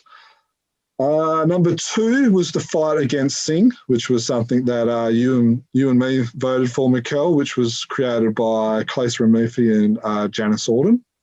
And then the number 1 favourite story, as voted by the Frew readers, is Held to Account by Duncan Munro and Jeff Weigel. So congratulations to everyone. If I was to look at that, it's, The Demon surprised me a little bit. That was probably the one that surprised me the most. But remembering what the story was, I really did like the fight element. I just didn't like the story. Is there anything else that kind of stands out to anyone in looking at those top 10? Yeah, I would just say on The Demon, I wouldn't be surprised if there's some Jamie Johnson fans who have voted for that one as well, because he's the cover artist there, and we do know that The Demon featured well in the cover. So perhaps some people have voted for that as their favourite story, based on the cover, which is which is full credit to Jamie Johnson as well. It's worth saying, and we won't put this in the. Won't necessarily put this in the Chronicle Chamber post that announces all of the survey results. So this is just for podcast listeners, if you like. But Held to Account was an absolute overwhelming first place. Probably double the votes of second place, and went down pretty steadily and consistently from there. But Held to Account by Duncan Munro and Jeff Weigel was overwhelmingly the favourite. So that's it's worth noting, even if we're not going to make a big deal out of it in the website and that sort of thing. But congratulations to Duncan and Jeff for their work there. It's something that really hit a chord with readers in Australia and around the world. I guess anyone who gets their Frew comics. Yeah. Now the 3 of yous voted was in your top 3, or in Stephen's case, his top 5. So what is it that resonates this story? Is it the fact that Duncan's got a beloved character like Rex and modernized him and put it in, and there's a nice subplots and stuff like that? Like in 30 seconds or less, what makes this story so special for you guys? Dan? Or Stephen? Someone? Hard to say. I remember really enjoying it when I read it. I'd have to go back and read it again to really get those nuances. But I remember the humour that goes into the story. So you got the action and you got the humour. It was a fun, action-packed story. With Rex, who's a beloved character.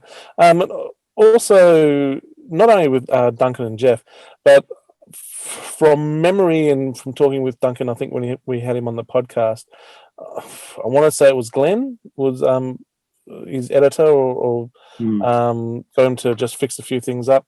And I think Jeff also helped Duncan out with a few of those little tweaks as well.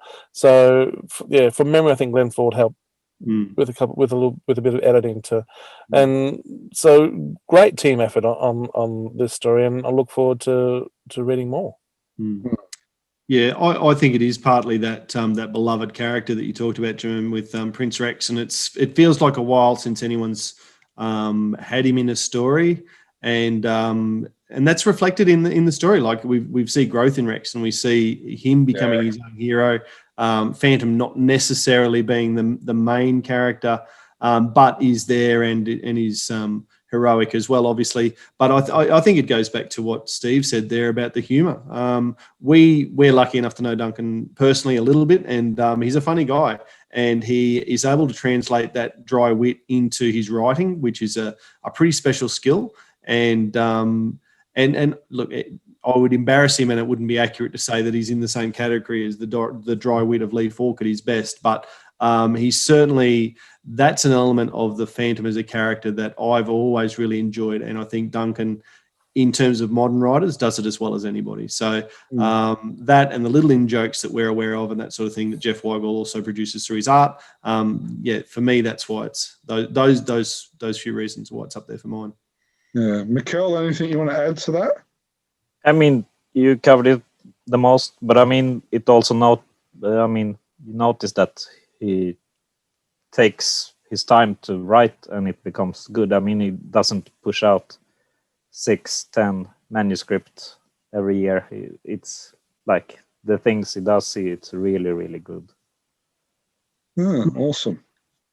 All right, well, while you're talking, Mikael, as our Fantomen expert, could I stay on the last subject one more minute? Of course. Yeah, because one thing I noticed is like if you compare the Swedish votes with these votes, is that in Sweden they like every part of a story is separated.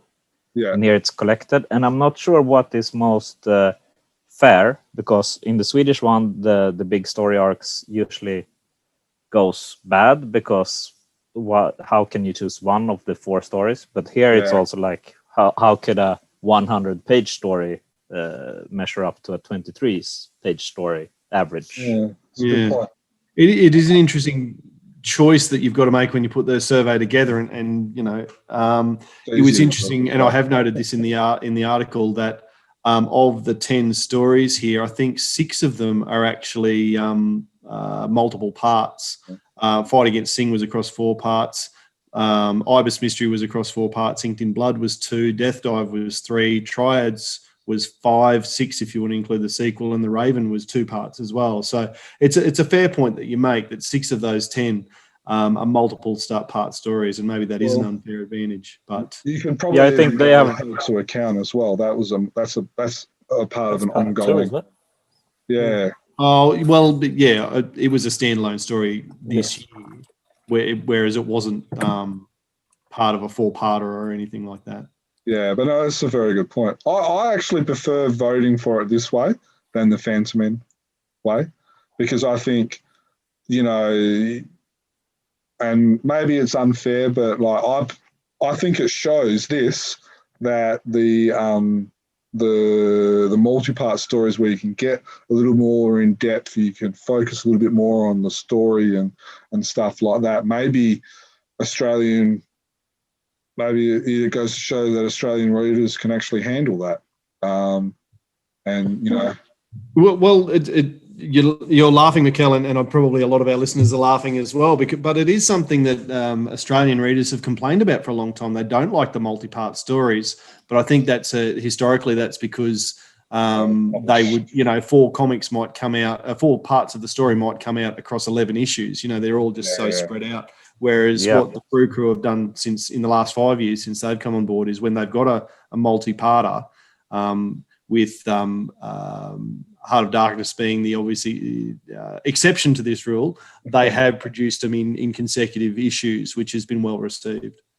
Yeah. I just felt it was a thing to lift up. I mean, in a perfect world, it would be like the best multi-part series stories, the best regular story, and then the best short story. Because, I mean, at least in Sweden, we have these like 5 pages or less.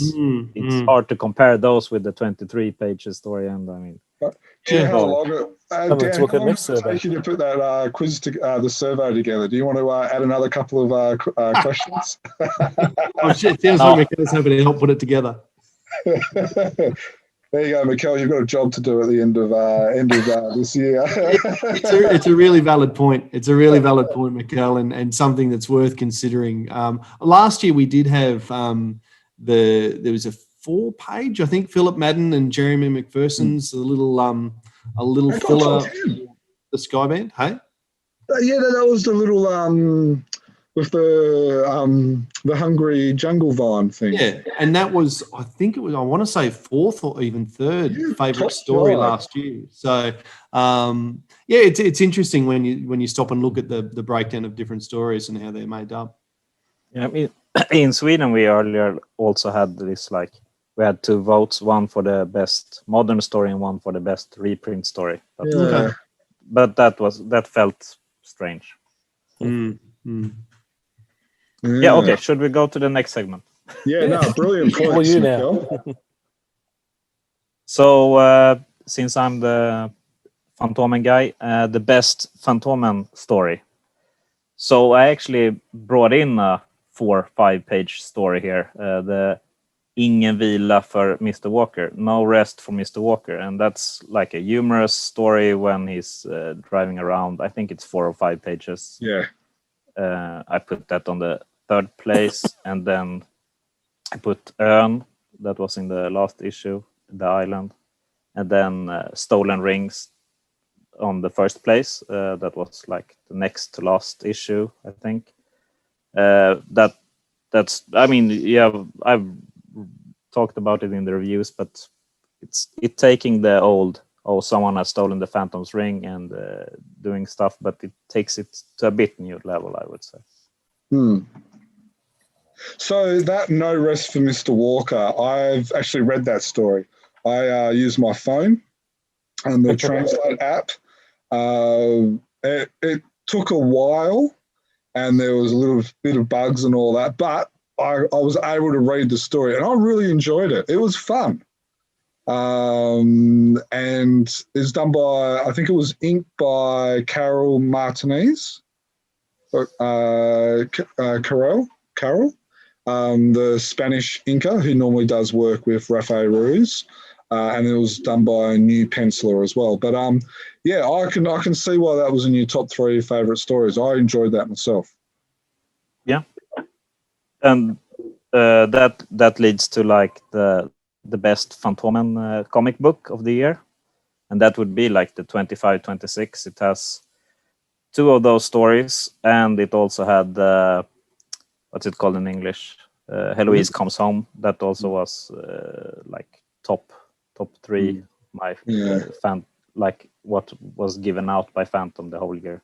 And you mentioned that issue as having one of your favorite covers of the year as well. Yeah, so that was really the best issue of the year. Yeah. Now, Fantomen doesn't really produce supplements or extras like they used to back in the 90s and all that. I know they used to do like little Christmas cards and stuff like that. And that would have made 25, 26 even more special if it had some pre-Christmas cards to go with it, or postcards. So the new Fantomen editor, I know you're listening to this. The public has spoken. He'll be quoting Expand the Phantom podcast in his or her job interview, I'm sure, when they say, so what do you know about Fantomen? And they'll be able to say, well, on Expand, they say, we need Christmas cards. We need to put in some more extras in the magazines. Yeah. Awesome. I appreciate you giving us those, Mikael, giving us a nice international flavour. Yeah, and I feel a little guilty that you've kept up with all of our Frew chat and I cannot go with you on the Fantomen stuff at all because I don't get a single issue. So, yeah, I mean, well done to you. Swedish is harder for you to read than English for me, I guess. Yeah. Either that or you're a lot smarter than us being able to speak more than one language. Correct. So thank you for taking us through your best Fantomen story and issue, which will lead us back into more comfortable territory for me and probably the other 2 lads as well, which is the best Frew issue overall. And this was something that we had in the survey as well, and this will be the last of the topic, the categories the survey contributes to. We were allowed to choose our best 3 Frew issues. I got stuck at 2, to be honest, because I guess similar to Stephen earlier, I had my favourite 2 and then a bit of a blanket over the next 5 or 6. But the 2020 annual for me was easily, and I say that comfortably, it was easily my favourite Frew issue of the year.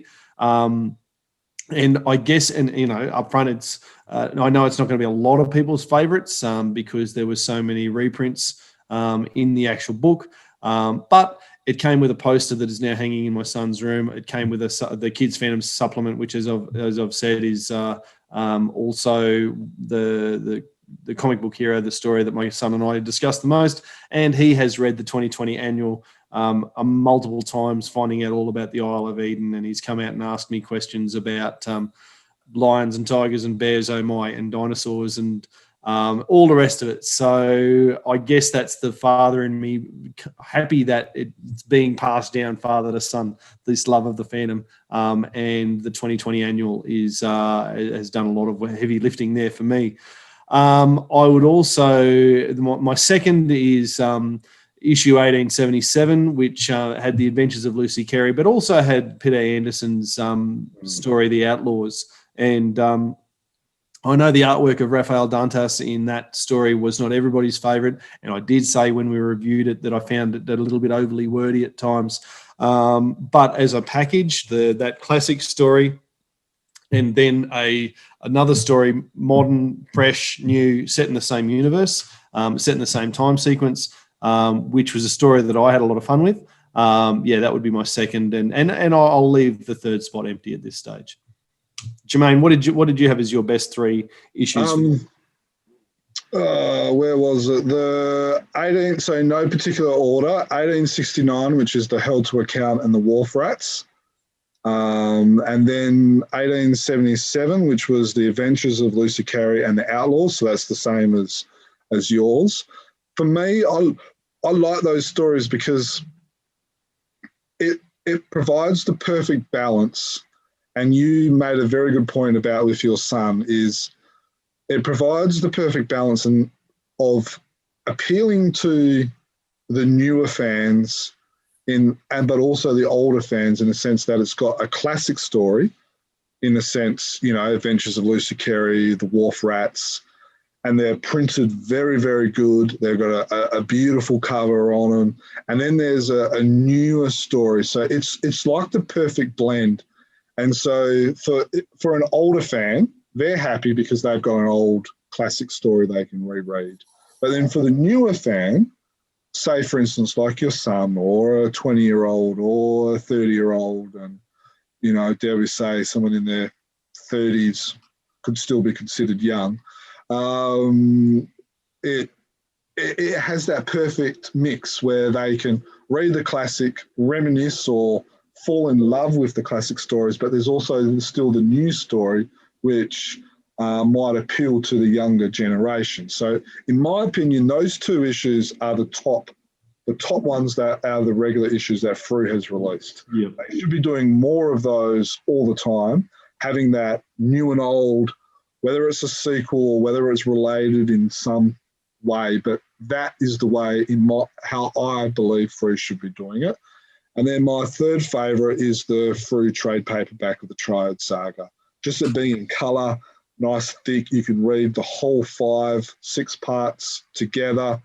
You don't have to pull out issues. It's just, I like that, and I like how Frew have reprinted the 5 stories, which is everyone's enjoyed. I know Stephen said in past stories it's his some of his all-time favourite stories. And then there's the sequel as well. So I just like how Frew have done those type of things. Mikael.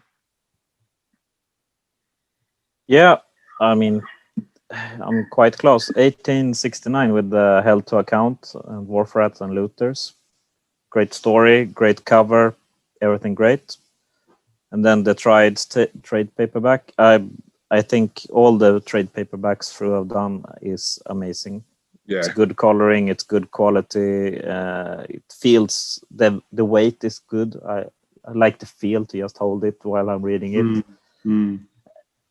And then I picked the annual 1858 with the. I like that cover too, even though it wasn't my top 3. It would have been an honorable mention, and it includes the Kid Phantom special, and it includes a nice poster of some of the animals. Yeah, the poster was a nice touch. Yeah, could have been double the size. Then it would be great. Yeah, I'd agree with that. Yeah. And Stephen? yep. just about everyone else has gone for the 2020 annual, and I am with them. I really like that as a total package. I agree that the poster could have been bigger. That would have been good. I really like this idea of having themes for the annual. So last year was the animals. I think the year before was the war issue, I think. Mm-hmm. Which I didn't think I'd like because I'm not a big war guy, but I thought that was brilliant. Was it the westerns before that? Yes. Yeah, and we've had a girl Phantom and the issue girl Phantom along the one way as well. So this idea about doing different, sticking to a theme for the annual has been brilliant. I know coming up we've got we're going to the artist in regards to Cy Barry. More on that when we review the comic, but we'll talk about that. Let's read it before we judge it. Yeah. And also, what I also really liked about that total package is the inclusion of the Kid Phantom special. I think that's what really put it over the line. You know, thinking, oh, am I going to include this in my top 3? With the Kid Phantom special and that story, it was excellent. Also, my top 3 was the Christmas issue. I'd really like to see the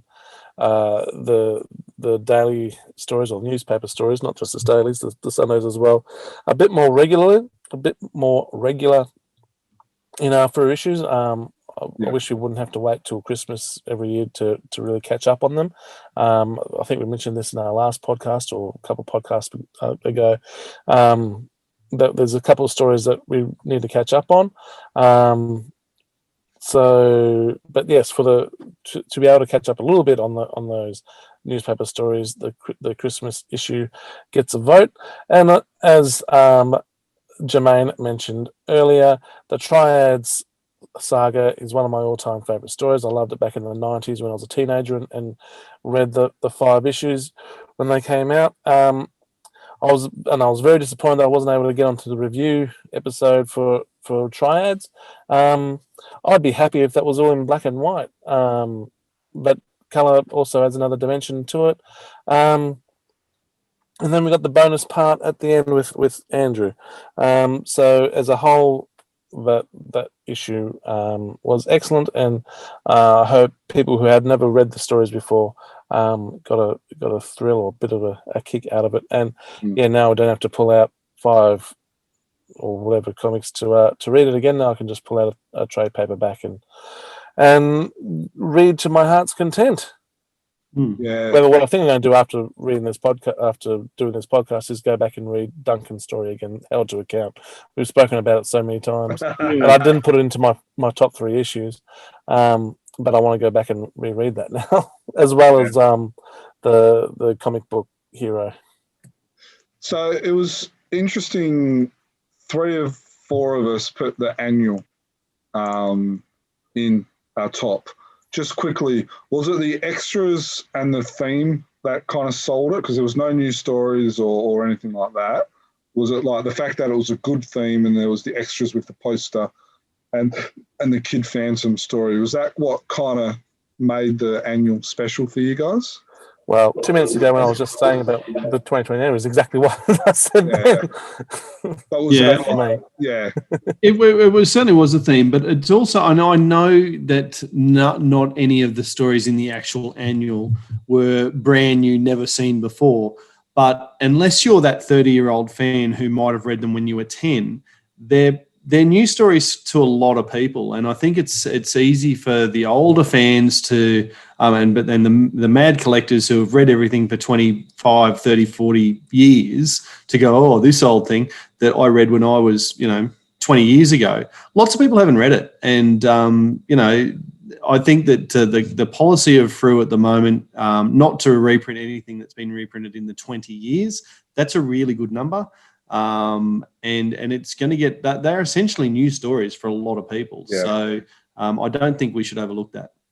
Yeah, it's probably why I'd put the 2019 annual slightly above the 2020 annual, because there are new stories there. But like you said, Dan, you haven't read these stories in 20 years. They're pretty much, yeah. I think also, like for me, one of the reasons why I like. I'm the 2019 annual, as you said, Stephen. That's like one of my all-time favourite Frew issues, hands down, overall from the whole 80 years.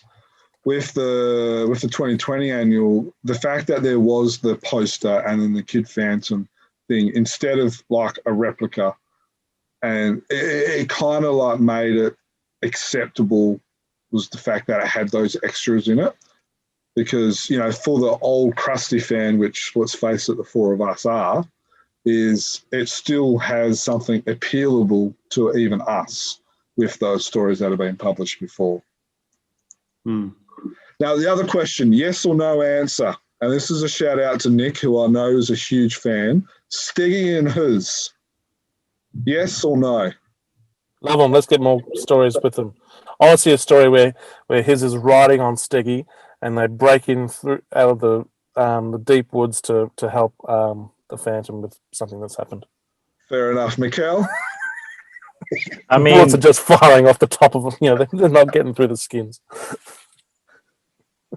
they're better than the mini people. I say that. Yeah, Oh. yeah, Dan. A huge yes from me. I really enjoy those stories. Nick, looks like you're on your own, buddy. So did you want to do the top 10 and then do the prize, or do you want to do the prize draw first? Yeah, we'll go through the top 10. So the top 10 Frew issues as voted by the fans. We've actually got a three-way tie in 9th place.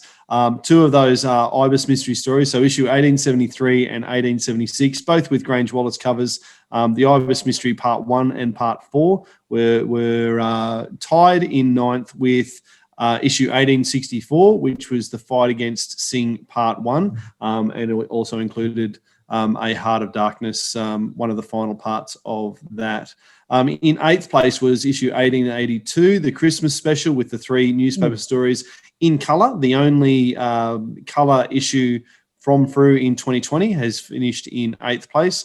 In 7th place is the Frew trade paperback number 3, the Triads with the 5-part saga, original saga from the 90s, and the Andrew Constant sequel, all inked by Felmang, which was something we noted in the review.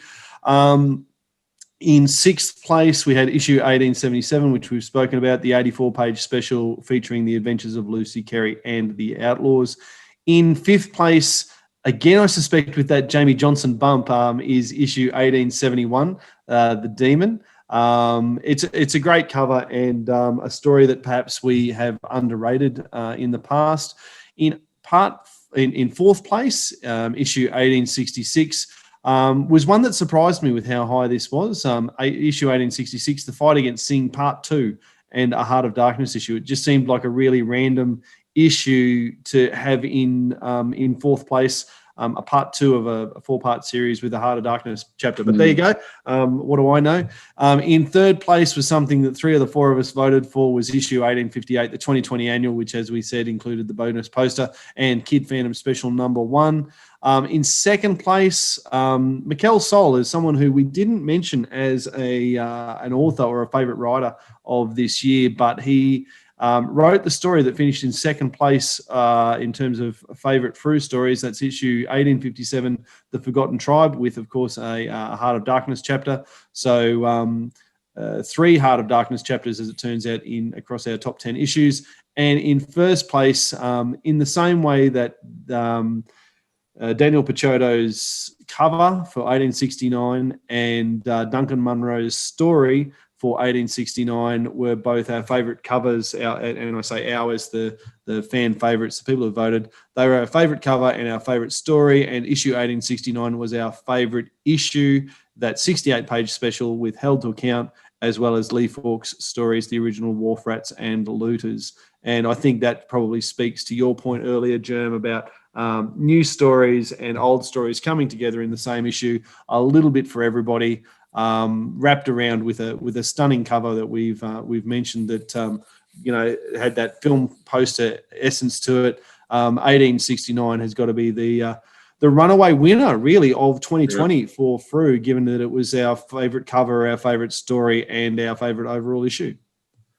Yeah, no, huge congratulations. Yeah, huge congratulations to all involved. There's a few in there that kind of jump out, and I wonder if it's, like you said, whether they got the vote because of the cover or not. But some of them, I don't know. It's a bit of a mixed bag, that one. So it's interesting looking at the votes. So I really enjoyed having a look at that top 10. And it's probably worth saying, similar to, I guess, the revelation about Held to Account being a runaway winner, what I would say is by the time we got the top 5 were pretty clear, the bottom 5 and then probably the next 15, to be honest, like top 10 through to top 25, really, really tight in terms of votes. And I think we spoke about this in the podcast where we sort of launched the survey. There's just a lot of uniformity. There's something for everybody. Yeah. I noted in our private chat today, there was, and I'm not going to name stories or artists or anything like that, but there was only one cover across all of the stories, the trade paperbacks, the giant sizes, the Phantoms Worlds, all the rest of it. There was only one cover that nobody voted for. There was only 4 stories out of the 60 that nobody had in their top 5. And there was only one issue out of the what did we say? Yeah, about 30-odd. 30-odd publications that Frew put out that nobody had in their top 3. So there really was something for everybody. It was a really long, a lot of people. It wasn't clear cut like it has been in the past. Like 1869 Held to Account was a clear winner and a clear favourite amongst all 3 categories, but the rest of it, there was a lot of uniformity across the voting. Yeah, no, it's interesting. It'll be interesting next year with there being a normal issue being in colour to see whether that gets in the top 10 or not. No, it's always fun looking at the top 10s and kind of seeing what everyone thinks. Yeah, and I've alluded to it a couple of times. Obviously, there's going to be a chroniclechamber.com post about all of this, which will include all of the results there for people to stop and have a look at rather than try and remember what we've said. So by all means, go back and have a good long look at the webpage and scroll through and make your own mind up about what patterns you might see and that sort of thing. We've tried to observe some points of interest, but always interesting to see what other people see when they have a good long look at these lists. Okay, so what we're going to do is we're going to do a prize draw for our winners. Now, from memory, so these are all the people that have entered. There we go. So, there we go. So we'll do it this way. I saw my name. Yeah, can someone who's on the podcast win? That doesn't seem right. I did get rid of us, so we'll get rid of Mikael. Sorry, Mikael. So this is everyone that's voted. So it's not including the 4 of us, all our relatives. Gus will be devastated. He's already got a. So winner 1 and 2 get the Frew Crew badge. And what did we agree on regarding number 3, 4, and 5? When they get, I thought we said they were getting the set. Okay. Yep. So there you go. So so 3, 4, and 5 get the set. So let's do the first one. Just go back up there, Germ, and tick the box that says remove name from list of names after the draw. You can't win twice. Yeah, that's a good point. Okay, so we're going to do that. Now, has someone got a pen so they can write this down? I got him. Okay, so this is for the first prize, which is a Frew Crew badge. So we're going through, keep an eye on there. And Daniel Columbria. Daniela Columbara is what I would have done. Yeah, whatever. Maybe I should have got you got that one written down. So congratulations. Yep. You get a Frew Crew badge. So this is for the next Frew Crew badge. Go through. And Nick Oh. Hall. Well, he's had a shout out, and now he's got a Frew Crew badge. Yeah, and I think he's actually hasn't got one yet, and I think he's been wanting one. Is that right? Awesome. So he'll be very happy that he's got himself a Frew Crew badge, and maybe it's payment for us bagging him all episode as well. So, so the next winner is for a Chronicle Chamber set, which includes a pin, badge, and sticker, which is Shane. Well, that's vague. We're going to have to look up the email address of that one. Yeah, Shane Foley, perhaps. Yeah, maybe. And then, so the next set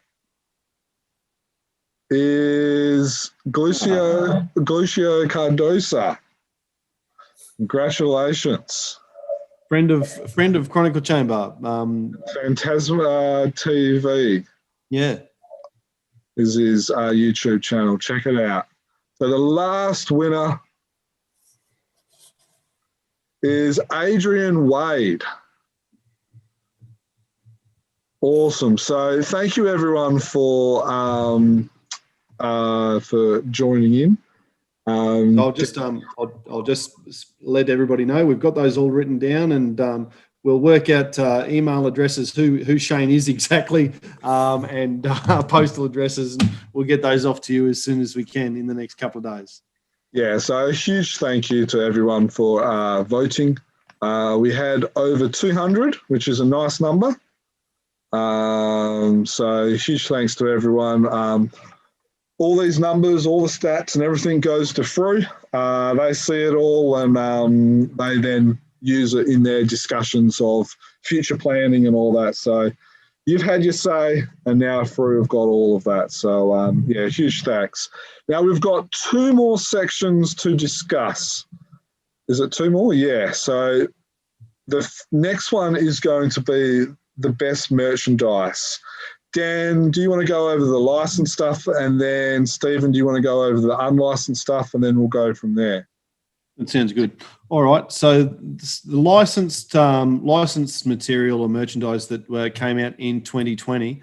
Well, we start with the first thing, and the thing that's I think closest to our hearts, and that's the Bushfire fundraiser book that Chronicle Chamber produced. Up front, we've got to say that the licensing was donated to us by King Features, so didn't have to fork out for the costs there.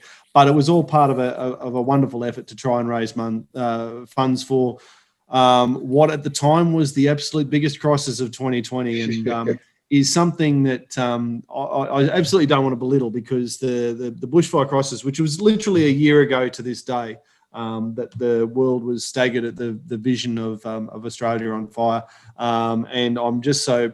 We'll talk about it in a moment. But yeah, anyway, so the Chronicle Chamber Bushfire fundraiser book that came out, which was licensed.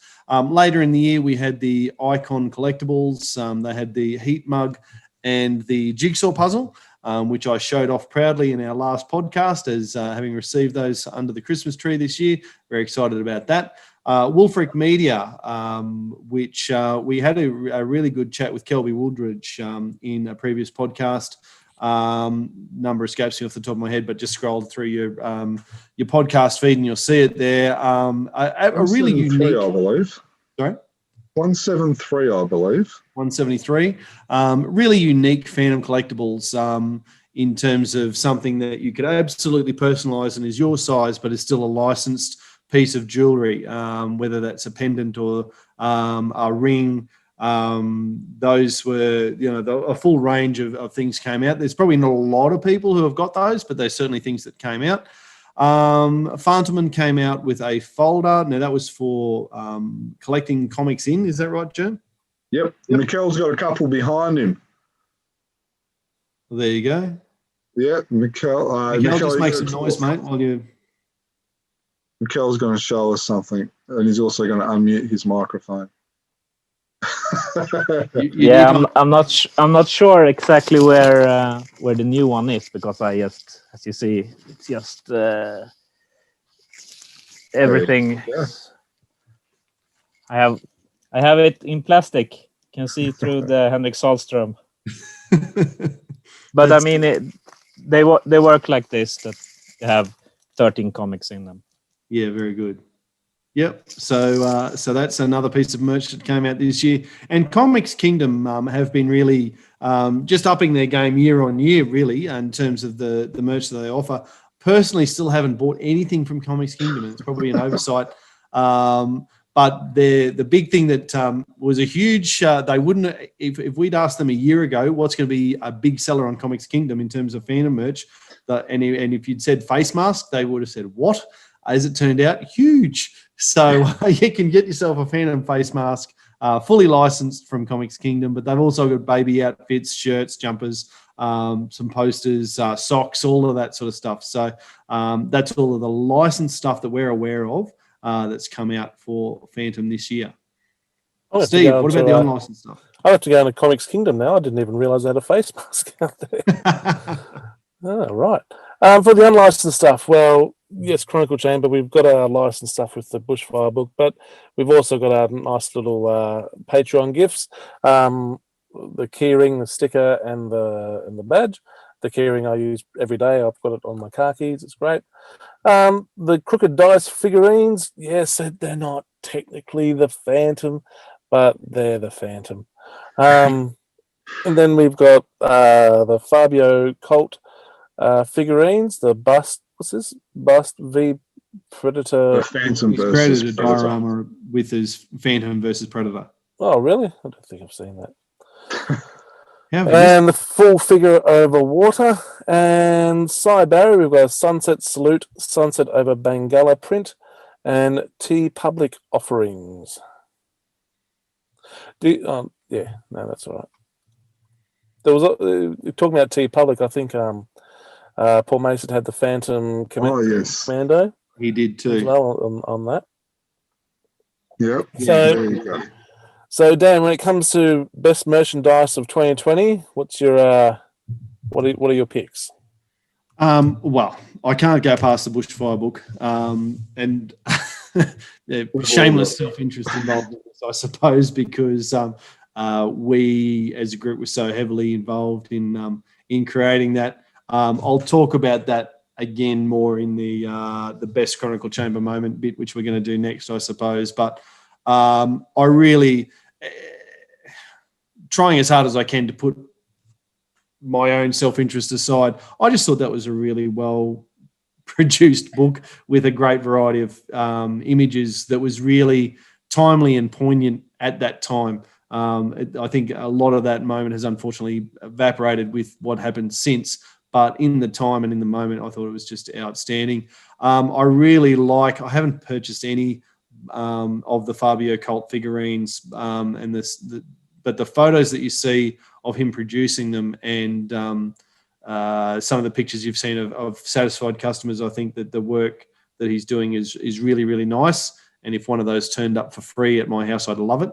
And again, of course, it's a self-interest thing. We spoke about it last podcast, but the Side Barry's Sunset Salute print is another favourite of mine for reasons I went into in the last podcast. Yeah, mine, apart from the Bushfire book, which I think, looking at the run sheet, we've all voted for, apart from those two, it would have to be the Fabio Cult bust. Now, I also don't have one of these. I like the level of detail that he's put in it. It's impressive. Yeah. But the other one would have to be the little heat change mug. I just think they're a little bit gimmicky, but they're a good product for kids to give to their parents or stocking fillers, or, you know, it reminds you of the 90s in Australia with Granny Mays, where everyone was getting a pair of Phantom boxes or a Phantom mug or something like that, because it's the type of present that you would give to someone. And you know, I would like now to be able to live through those days when I've got more disposable income, or when I've actually got a job, rather than having to bludge off my parents. So, you know, for me, it's a bit of a taste of going back there. So that's probably my next one. It's a really nice price point, isn't it? Yeah, it is. So like you guys, the Bushfire book, definitely got the top vote. And also on the same note as what Jim's just been saying about the fun little things, I like things that are useful. So the Patreon gifts, I'm going to put up there as another great bit of merch. I've got the keyring on my keyring. I've got the stickers up at my local comic shop. Badges are always good. They're just nice, fun little things. But I hadn't written it down here, but I think having the mug and the puzzle out in a shop, for example, Sanity, where people could actually go and get them, and just in time for Christmas, I thought that was perfect. I was disappointed that after Christmas, I went to go get the Phantom puzzle, and they were sold out. And so I thought you were about to say you were disappointed that immediately after Christmas you could have saved 35% by buying the puzzle. Yeah, well, actually, my Sanity didn't have that sale. It was still the same sale that they had before Christmas, which was like 2 for $40, whatever it was. So I still haven't got the puzzle. Next time I'm there, hopefully they did say they were getting more in, so hopefully they'll get more in. So that's been really. So the fact that puzzles are being so popular now because everyone's at home. So having that for merchandise of 2020, I think was a really good idea. Mikael. Yeah, we were talking about the Comics Kingdom face masks earlier. I wish the postage to Sweden was cheaper, because it's like the actual mask doesn't cost that much, but I converted it. It's 85 Aussie dollars to get it to Sweden. Wow. For one mask. Yeah, so it's like 20 times the cost of the masks. That's crazy. Yeah, but I think like it would be a nice conversation piece, like when you show up your collection in 20 years. It's like, oh, you remember that year when we had to have mask? This is the official mask, la la la. So yeah, I mean, after it all runs over, maybe they do a was it that type fire of sale? Yeah, I was thinking like No, COVID mask. Oh right, yeah. I got you. You should have had 7 of them down there. Well, I've just gone onto the Comics Kingdom website. Oh yes, I see it now. Yeah, and then I love this. I got these Crooked Dice figurines painted by this great guy I get to learn with the board game, and I love that. Andrew did the painting, so I had to put it there. Something was missing there. There was this new DVD from the UK with the poster and the postcard. Oh, yes. Yeah, and that, since that was one of the few things I got. But then, I also had the Bushfire book. I wasn't there with you. I have no part in that, but I really love how you guys, the fans and the creators, got together, and it shows the best part of the community, of the Phantom community. I think it's really great that how it became.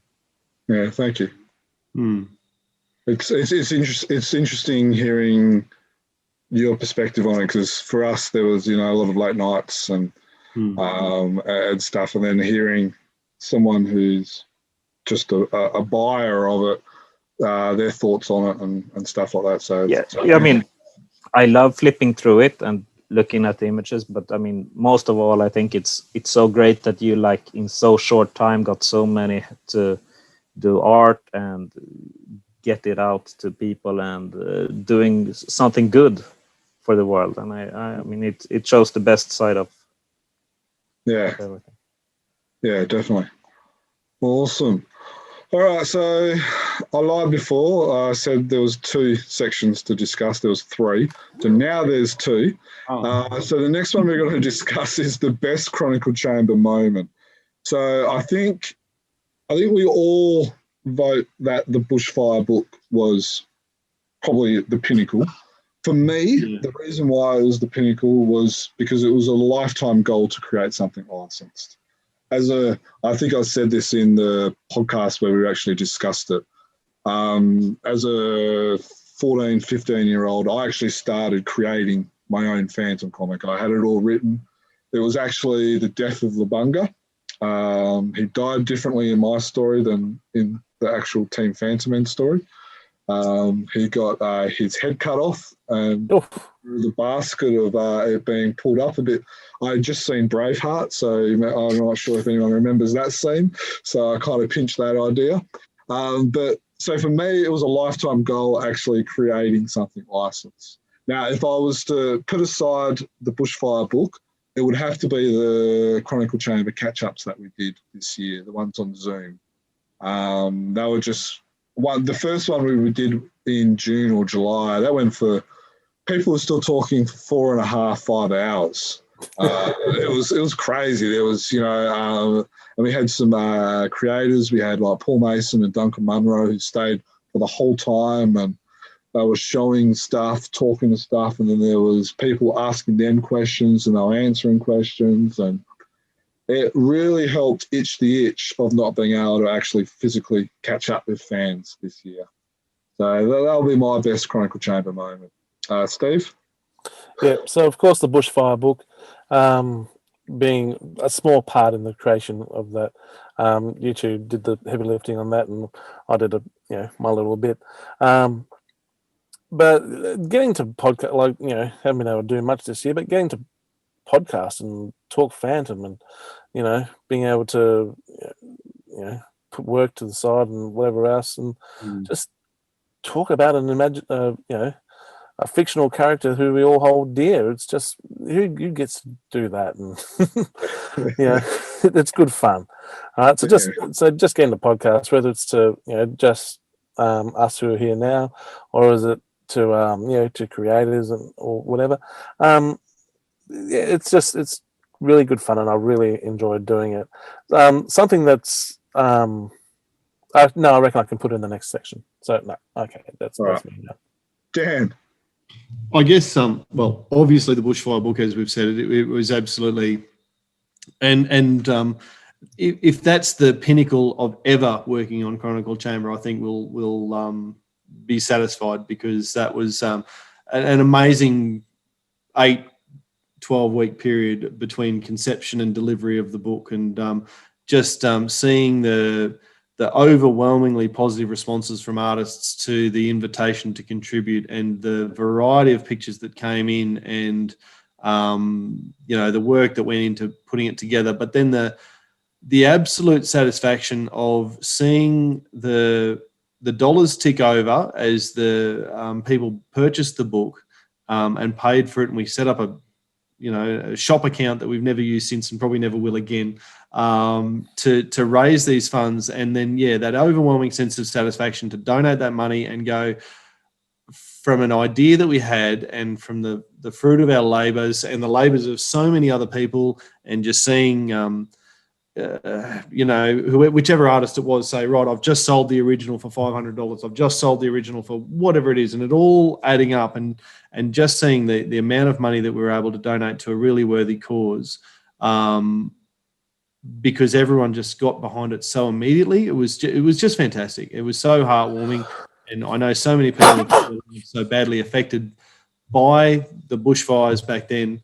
And I hope that what we were able to do is a drop in the ocean in terms of what was needed, but I hope it's a drop that that helped. So absolutely that the feel good, the feel good vibes of being able to put that together was just incredible. And I guess later in the year, and we've alluded to it a couple of times, so we'll talk about it in more depth in a future podcast. But later in the year, the invitation from Malin to who approached us to say, look, you guys know what you're doing. Can you give us some help with the diary that we're producing for the 85th year, and the opportunity to do a bit of stuff behind the scenes and contribute to the 85th anniversary diary, which will come out in the next few months. To have a creator, to have a publisher reach out to us and say, hey, we see what you're doing and we know you do good stuff. Can you help us out with this? And to then feel like you've made a positive contribution. And for me, I started buying Malin diaries in the middle 90s as a teenager, and at the time there was ideas I had on how you could make that better, and then the opportunity to actually bring that to fruition was a really cool thing as well. So what you guys have said, but I'd add that. Awesome. What's interesting? My old man just the other day, he was cleaning some stuff out back at home or where mum and dad live, and said, "Oh, came across these. Would you like them?" I thought, absolutely. One was something to do with the movie, and I think it was a poster, and the other one was I think it was the '97 Malin Diary. So, Oh, wow. So, and they're coming down this weekend. So, yes, I'm getting those back into my collection. Sounds good. So, Mikael, so I know you're a regular contributor to Chronicle Chamber. Anything you want to add from the Chronicle Chamber hat? Yeah, I mean the personal best thing with Chronicle Chamber this year was when we had the podcast before the Kickstarter and when we had the live when we played through the game over Link. Yeah. I mean, I thought that was great and thankful to have the chance. And I mean, I love doing the reviews in this. Awesome. Well, I regret not writing it down there, but quite sincerely, Mikael, one of my favourite things last year was being able to help with the Phantom board game Kickstarter, and this year very much to help with your card game Kickstarter and to follow that journey for the month, and see you hit your goals and your stretch goals so quickly, and then be able to expand and expand and expand. It's a lot of fun, and we really appreciate you giving us the opportunity to see a little bit behind the scenes and follow you on that journey as well. So again, in a different year, that would have been my probably top pick. But, I thought that was a 2019 thing. I thought we helped out with that back in 2019, and just the Kickstarter came up this past year, so that's why I wasn't in my moments. Did I get that wrong? I remember all of us staying up, and I think it was I think it was 11 o'clock or 12 o'clock my time, so it would have been like 2 o'clock or something for you, Dan. I don't think Stephen, I don't think you made it. I would have gone. Oh, no way. And so we're all messaging with Mikael, and I remember because I stayed up with my wife, and I said to her, "Look, I got to stay up. I got to sign up for the Kickstarter." And I just remember for the first hour after it, just talking with you, Mikael, and just pressing refresh every second and stuff and just seeing the amount going up and up and up and up, and it was good fun. Just watching the tally go up with you. Yeah, I remember like you said, stayed up till ridiculous o'clock to make sure I got my pledge in, and waking up the next morning and going, "Oh, I could have done that now, and I'd still get the same package that I was after." That's what this fella did. But you couldn't know. You couldn't know. It could have. Couldn't know. That's right. I took the chance. I mean, it was. Those things are so hard to predict how much is going to go. But I mean, we sold all the 100 designed prints. So that was good. Yeah. No, it was great. So our last one, Mikael, so this is an overall reflection on 2020. So this is through Fantomen, worldwide publishers, and just Phantom in general. Just give us, a minute or so, minute or two, an overall reflection of 2020. Yeah, I mean, let's start in Sweden. 2020 was starting as a disappointment, and but it finished quite good, but still it was a terrible year. It's a wonder that we didn't lose many subscribers. And at the end, we also got to know that Mikael Sol, who I think have done a great job, is quitting. So the future is quite uncertain. So in Sweden, it could have been a much better year. But on the positive side, I think the comics they give out in India now is really good. And I think the Brazil ones is looking good. And Australia is, even though it was a bit sad when they canceled Phantom's World and Kid Phantom, which is, I like those titles. I still think they're doing a lot of things right in Australia. So except for Sweden, I think most of the things is going the right way. Yeah. Dan? Yeah, I'll probably start by acknowledging again Rolf Goes and other Phantom luminaries that we've lost in 2020. I'll tip my hat to people like Massimo who have actually contracted COVID themselves and come through it. So that battle that people have had around the world. I know that Tony DePaul and his family, have been very cautious because of the living in America in such a ridiculous hotspot and, the pre-existing conditions that he has that are, probably not famous, but are public, are known. So, just thinking about the way people have battled that around the world, I need to acknowledge Simi Barry and Vale, her memory. Full credit to Sai for, within weeks and months being able to pick up the pen and paper again and continuing the creations that he's made. And 2020 has just been such a difficult year for so many individuals in the fandom world. From a global fandom perspective, I hadn't really thought about it until you said earlier, Germ, but the effect that 2020 might have economically down the track on 2021, it's certainly something that we're going to have to be mindful of. But, when we look at the list of merchandise that's come out, it's probably slimmer than we would have hoped and we would have liked. Hopefully, as I said, a few things come out that have been promised in 2021, and we'll see how that goes in the 85th anniversary year. So again, we'll see how that goes. Sort of not an up year, not a down year, just a year. And I guess in 2020, with everything else that went on, that's a win for the fandom. Yeah. So that would be my overall thoughts. Yeah, I think with 2020, Cesar Spadera was another one who passed away. For a lot of us, we grew up on his work. And I know other fandom creators who had family members that have that contracted COVID as well. I know Henrik Solstrom with his mum and stuff like that as well. So it's with all of that happened, I actually think that 2020 was a pretty good year in the fact that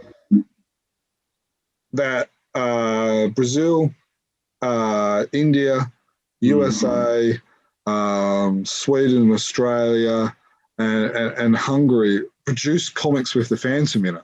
Like, it would have been a lot easier for a lot of them just to shut up shop. And we know that Frew cut down their, had to kind of cut down their contact hours. And I'm sure there would have been that with a lot of other publishers. People did, remote. So there would have been a lot of stuff done remotely and all that. But the fact that we still saw comics, I think, is a great tribute to everyone involved. And Mikael made mention of it before, the fact that the subscription numbers for Fantomen has actually increased. It probably hasn't been the case for, it's probably 10 years that they've actually seen an increase of numbers, which is pretty cool when you think of it. And in saying all of that, I think 2021 needs to be a big year.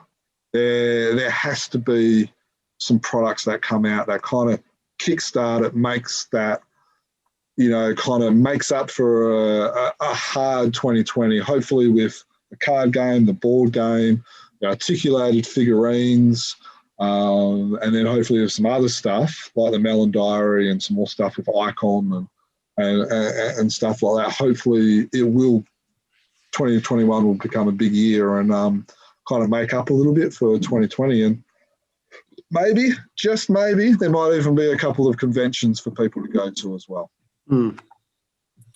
Yeah, well, let's hope so.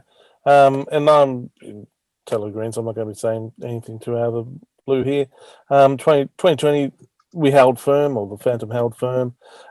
Nothing really incredible.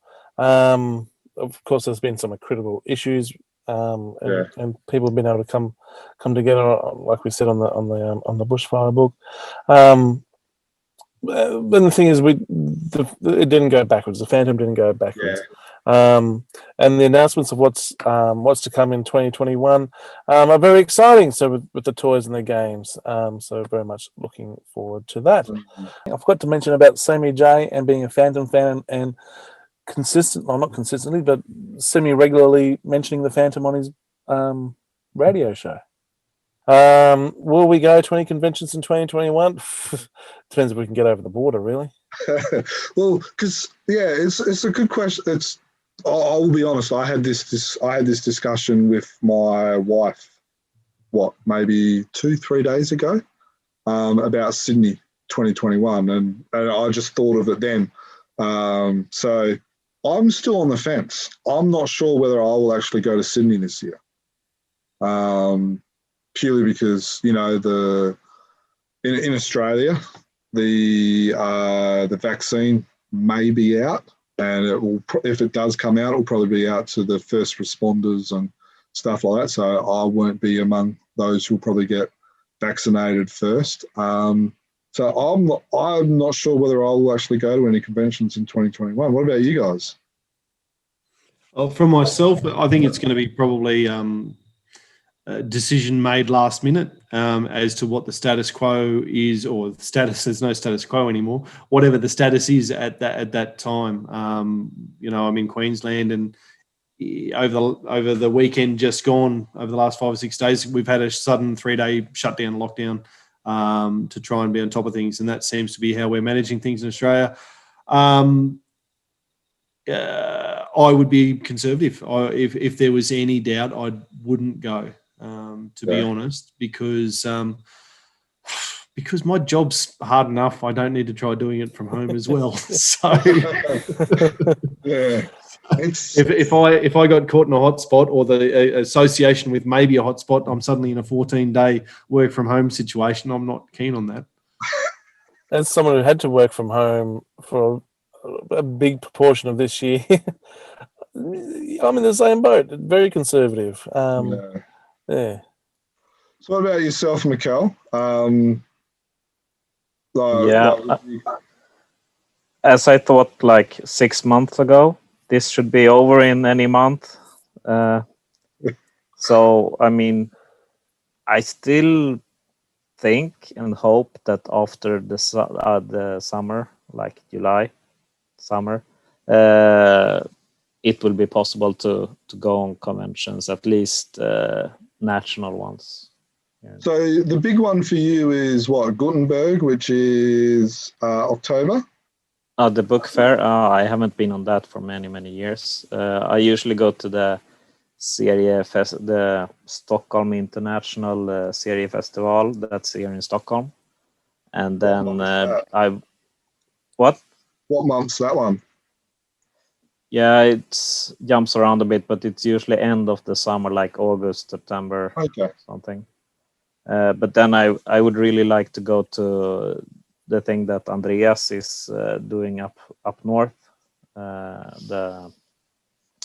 What's the name now? Something with Nordsken. Nordsken. That's during the winter with gaming and comic books and board games. So. Yeah. Well, you need to get onto Comics Kingdom and pay yourself $85 for postage to get a mask. Yeah. And probably import tax. So we can only hope that 2021 steps up and we can all do things again. But if it's not until 2022 to ensure that we're all safe, well, then at least we'll be safe. So be it. Yep. So, fans, people who are listening, casual acquaintances, anyone, what do you think? Did we get it right? Did the surveys get it right? If not, well, and you disagree, did you vote? If you didn't vote, you've only got yourself to blame. However, you can check it all out. So have your say on your favourites of 2020. See the survey that will be linked to our website, and we'll have this all over our socials. So shoot us a comment, shoot us an email if you really want, and have your say on what you thought was the favourite of 2020. Patreon P3 Fandom Preservation Project reward. What's the reward for? Oh, the badges and stuff. Yeah, I think you just make mention of it. So this is an old run sheet. Ah, it's kind of like Anchorman. You put it on the on the teleprompter. He's gonna read it. The most recent great awesome thing that's gone on the P3 was the script for the Phantom Legacy, which was the movie we talked to Tim Boyle about. We've had a good feedback from our patrons saying that that's something that they've really appreciated the opportunity to have a look at. So yeah, get on it, and there's another update coming. Okay, and so yeah, check out the website at chroniclechamber.com. Someone's playing buggers with the run sheet. Having a bit of fun with the run sheet. Jermayn is a self-described legend who believes that the Eagles rule and that the Hawks don't. But as we all know, the Hawks. I can't say they're the greatest team of the. Oh no, they've still got more premierships. I thought you were about to say the Hawks can't say those words on a child-friendly podcast. No, I'm still thinking Hawks are still the most, the best team of the AFL era with more premierships than anyone else, even though the Tigers are doing their best at the moment. However, enough footy. It's cricket season. Go Australia. Good luck, India. You put up a good battle there in Sydney. All the best in Brisbane. All right, so you can email us at chroniclechamber@gmail.com, social media links, YouTube at Chronicle Chamber, Facebook, chroniclechamber.com, and the Phantom Collector group, Twitter at Chronicle Tweet. I actually just decided to check out what Twitter's all about and joined up just, I don't know, last week or two.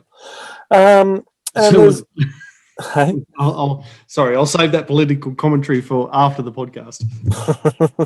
No, he's banned, so I haven't made any. He's out, you're in. I doubt it.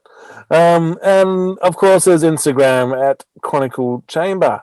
I think that's all. No. And of course, don't forget to subscribe. Hit the subscribe button on iTunes or Spotify or your favorite Android app.